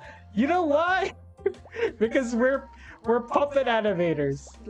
We animated through puppets, and that's how we did it in the studio. So yeah. So if training we for are training for motion, full motion, anatomical motion. We motion. can do it. It's just It takes time. Oh my god. it takes a lot of time to do so. The thing is, wait, hold on. I actually have one. I have one from D&D. Oh really? What? It's literally just an expression. I have one. It's not even full. And in my personal what you call it? Yeah. For me personally, doesn't hurt my pride because And I suck. That's completely fine. That's completely fine, man. Okay. A little backstory. The reason why we got into pre-production, one is because our old boss, bless his heart, gave us the opportunity to do so, to pitch our own stories. I know how it happened. Yeah? I know how one of the times happened. I kept on interrupting the meeting No. because I had so many opinions. No. Well, that was one of them because they were actually saying, "What do you guys think?" And every time they asked, "Which one of you wants to do this?" Z and I were ballsy as hell because we constantly said, "Oh, we'll give it a go," and they'd ask, "Oh, do you know how to do it?" And we're like, "We're fast learners." So literally our time at the studio, and I give this advice. Holy shit, the fake it till you make it shit works, man. Yeah. Oh my god. Yeah. My college experience has taught me I'd just be ballsy, man. Of course you have to take it seriously. We took it seriously when we took the opportunities, but my god, were we ballsy as hell. Yeah. And a little more backstory into what we did in the studio. Not full details, okay? Also, our day's fine. Our day's fine. dandy. But yeah. There are two departments. One of them handled stuff like DuckTales, Big Hero 6. I think they did Star vs. the Force of Evil while it was running, but we weren't there. Right? Yeah, we weren't there because we were in college when that happened. Yeah. They did all that stuff. That's them. That's really cool. One of my teachers actually, one of my teachers from that course, who is still in my Nintendo friend group, my family group. So God bless. Hey there. They worked on that stuff. We were training to go to that side, but at a certain point, they opened up flash animations, which is what you refer to as puppet animation, and that is the proper term for it as well. Yes. Puppet animation. Yes. And a lot of animation these days handle it through puppets, Family Guy's puppet, through Toon Boom Harmony. Rick and Morty, likewise. How do I know this? Because they also did Rick and Morty, which is so cool. I can't stop bragging about how cool that experience was. Lisa got to see DuckTales being animated. I got to see a meet. I didn't get to see them because it was raining that time and we couldn't cross the street. Damn. Damn. But like we were given the opportunity to animate through the Flash animation, which actually did lead us to participate in, was it a month or 2 month workshop? Yeah, it was a 2-month workshop. It was a 2 month Oh, workshop. it was a 2-month workshop. The first month was purely learning. The second month was that apprenticeship. yes. Yeah. Like Not us specifically. No, we did not do not the us, but the company we work for, or at least the company that owns the company that we work for. Yes. Yeah, they Yeah. worked. We know the people, but not us. Not us. But we know the people. We know the people. They're They're cool. really cool.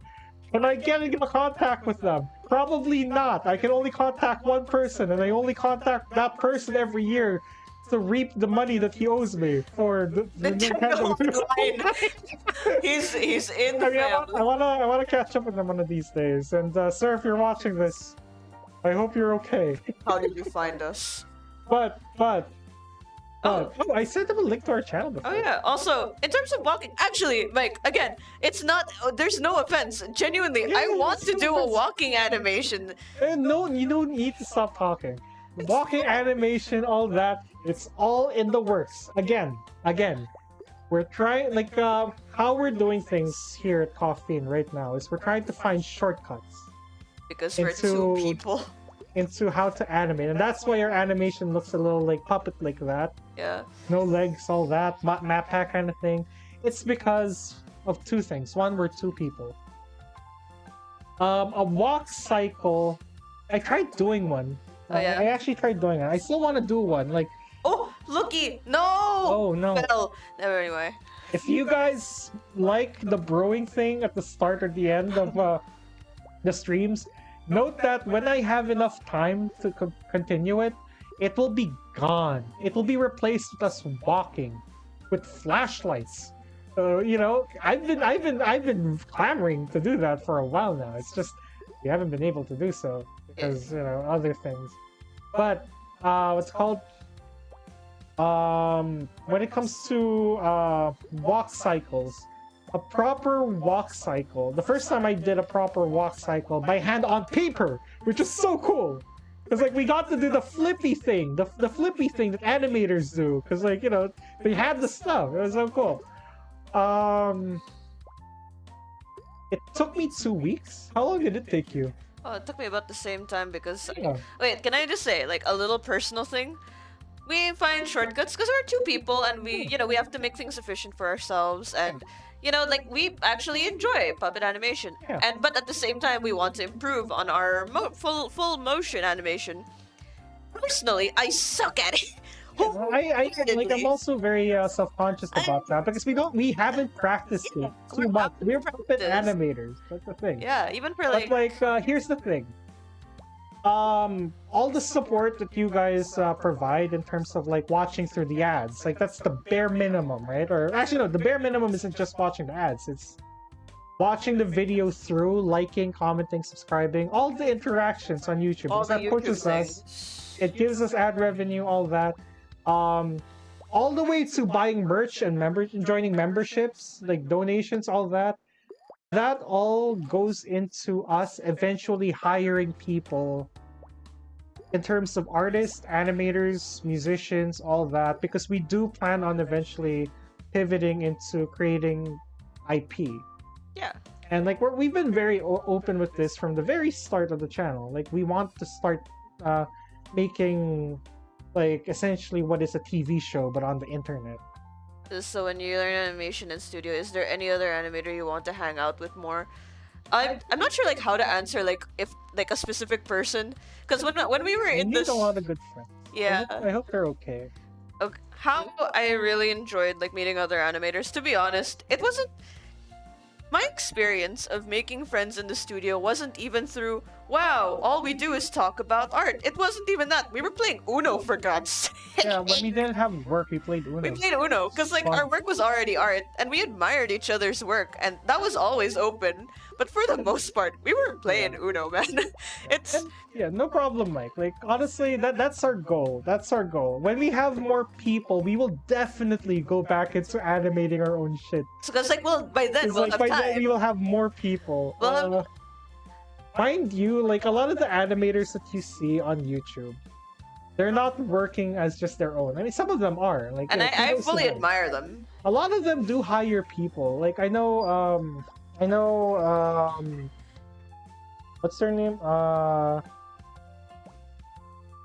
Purple, brown hair, really bad with names. Guys, can you help me out? Animates a lot of Pokemon. Purple, brown like hair.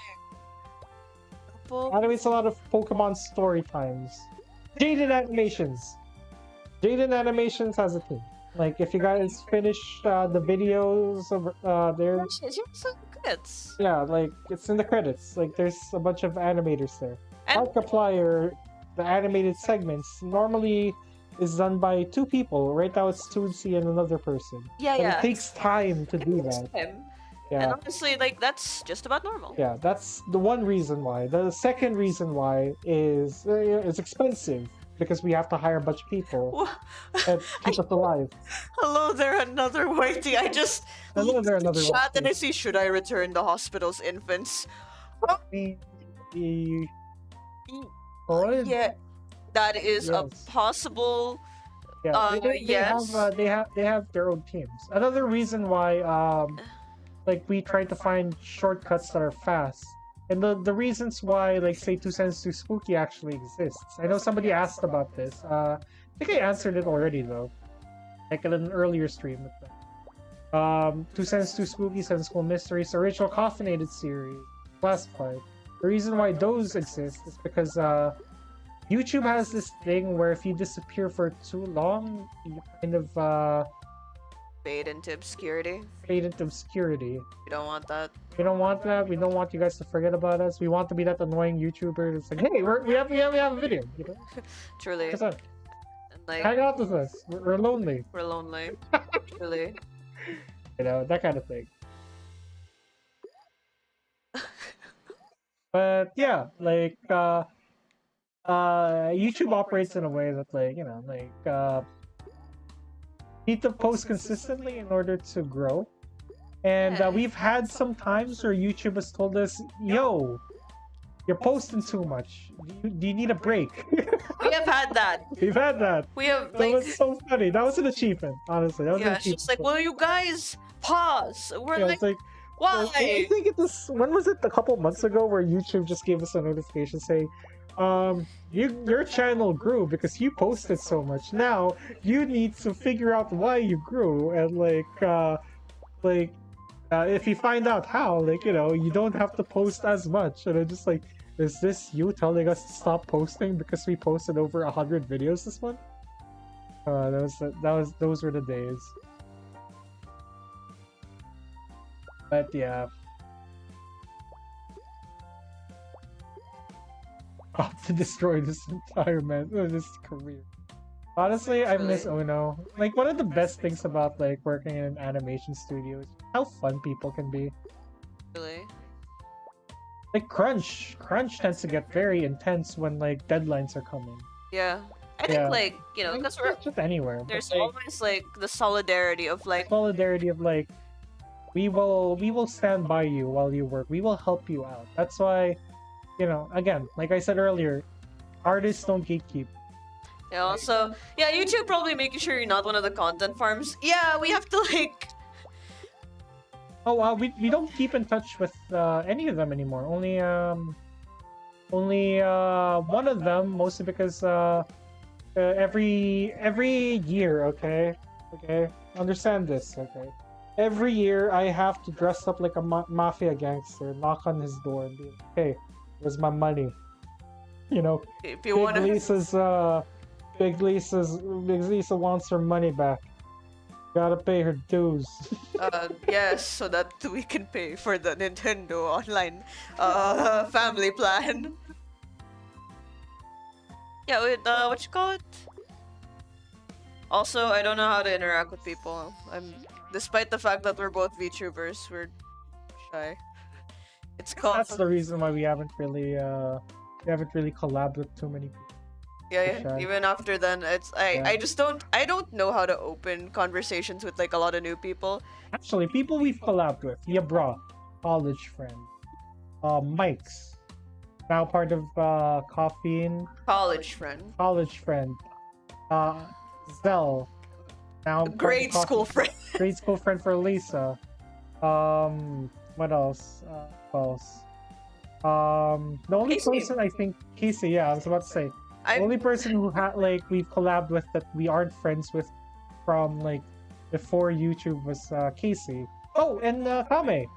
But the thing is, Kame, I met through another place. I'm not gonna say where. And Casey approached us first. Yeah, so like So, internet. we're just really bad at talking to people because Yes. I am socially anxious. I don't know how to talk to people. Literally, while and me in any Discord trying to make an introduction, as I press enter, Z can confirm this. I scream. Oh, only a handful of people know that we're VTubers. I think, yeah, truly. We blasted it when we were smaller. Nobody really cared, but now people are genuinely surprised when they hear that we're YouTubers. We don't tell them we're VTubers. I don't know if you're watching this, Mom, but hi. The thumbnail isn't scary, Mom. We're not playing a horror game. Hello. Yeah. Yeah. But yeah. Anyways, yeah. In terms of story, what else was there that we missed?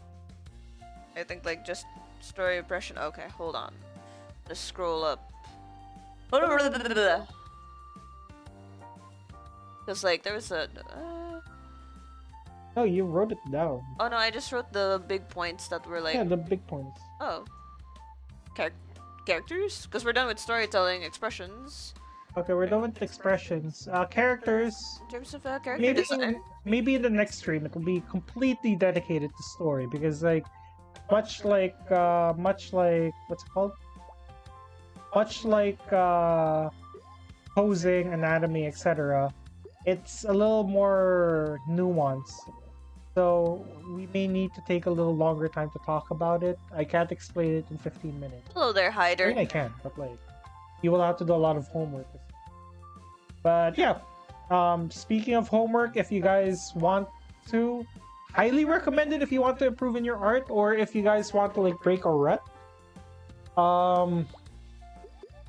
Get a notebook, even if it's old. You don't need to buy a new notebook, Lisa. But it's shiny. Go to your lunch break, draw. Yeah. Like just do a bunch of still life drawings, like with random people all around you, like gesture drawings. Do a lot of gesture drawings. Like I forgot to mention this.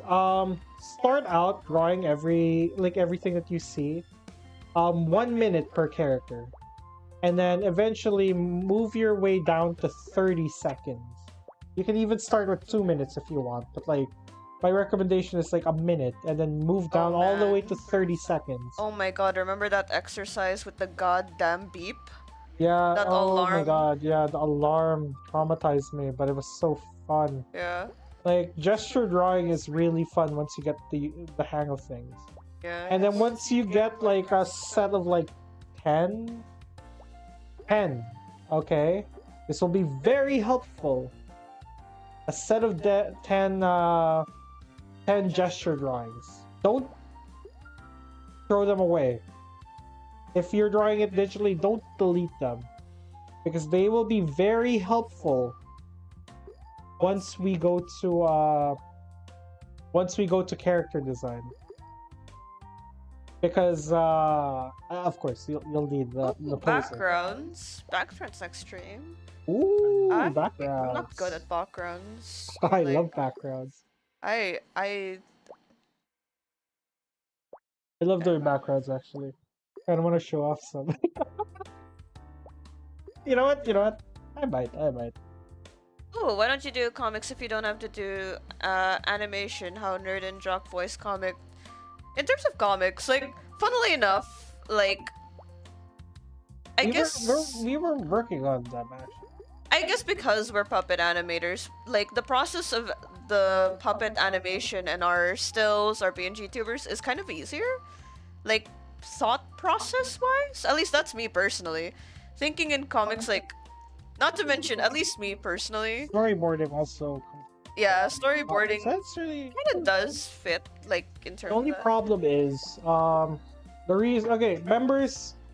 I'm very sorry, but we did say that we were gonna do lore comics. A lot of that got postponed because of the shifting that we had to do, since a lot of outside circumstances happened with our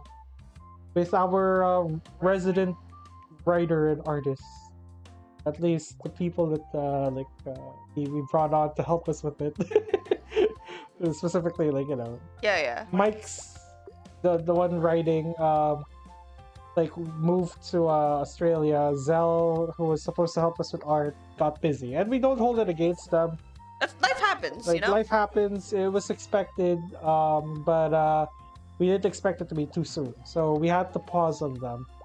We still want to do them.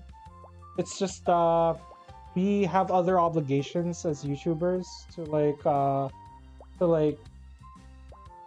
continue with first in order to survive. Like you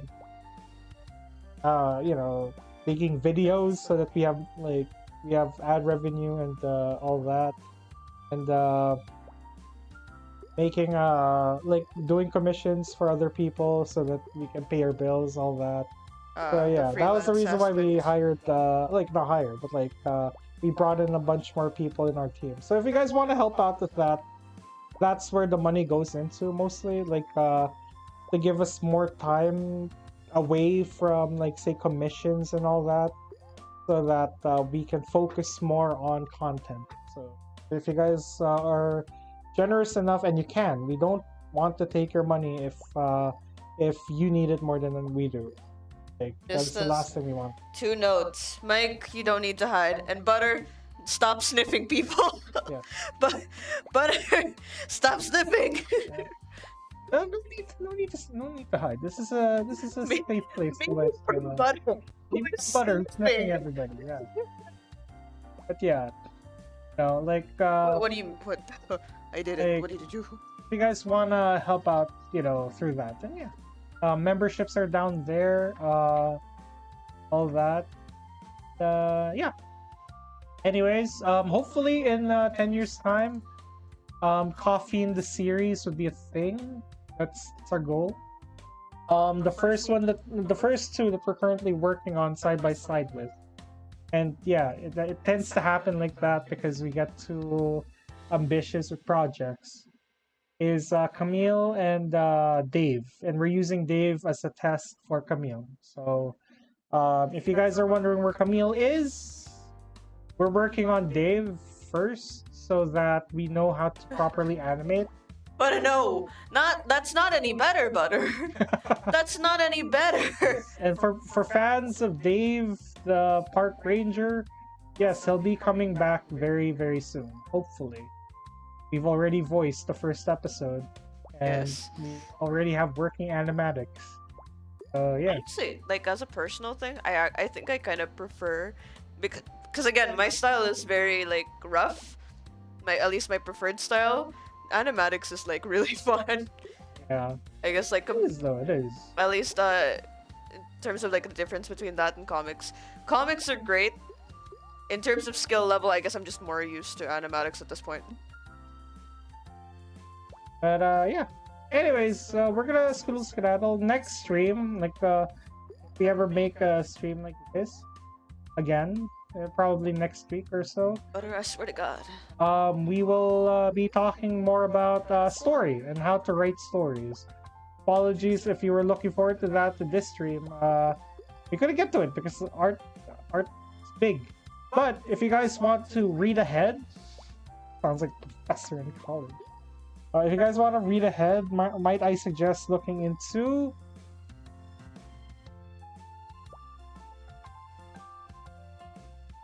Oh no, that's opacity. The story circle. Okay. The story circle is something that was developed by Dan Harmon of Community and Rick and Morty fame. It's a simplified version, nuance, of course, of the hero's journey. So read up on that. That will be what I'm going to be heavily referencing for the next stream where we talk about this. But as a quick little teaser, this is what the story circle looks like. You need, I know this is like the back of my hand now. Go, you need go find, take, oh no, wait, oops. Like the back of my hand. I don't know anything about the back of my hand. Search, find, take, return, change. Okay? U is your character's introduction. Need is your character's motivations. Go is your character going into the adventure, into the unknown. Search is your character searching for the thing that they're looking for. Find, obviously, is them finding it. Take is them taking the thing that they found, but paying the price for it. Now, they need to return, like, you know, they need to return to a state of normalcy again. Because, like, of course, like Luke Skywalker finding out, like, who is actually leading the Sith. Not just Emperor Palpatine, it's Darth Vader. And what does he learn from that revelation? No, I am your father. You know, like he finds out that yeah, he's the son of a murderer, a killer, someone who has killed His hands for the blood of thousands of children. Slay. I knew you were gonna walk into that one. Change is the character having changed, because of course you can't have a story with the character remaining the same. So how did the story change the character, you know? Is the character all like chiseled and like traumatized by all the things that happened? Has she gotten a new lease on life and is now more bubbly, you know, all that? Or like are they more are they more war-torn, disgruntled, you know? Like they've lost everything. They don't know what to do anymore, you know? Those are the questions you have to ask. Because it goes back to the next story. And as said, going back to the next story, this will be the thing that will be continued in the next stream. So, yeah. Let us know if you guys have any questions in the comments on what you guys want to hear. We can still answer anything about drawing next time. And, yeah, we'll see you guys next time. We look forward to seeing what you guys have in store in terms of questions that you want us to answer. So, yeah. Bye-bye!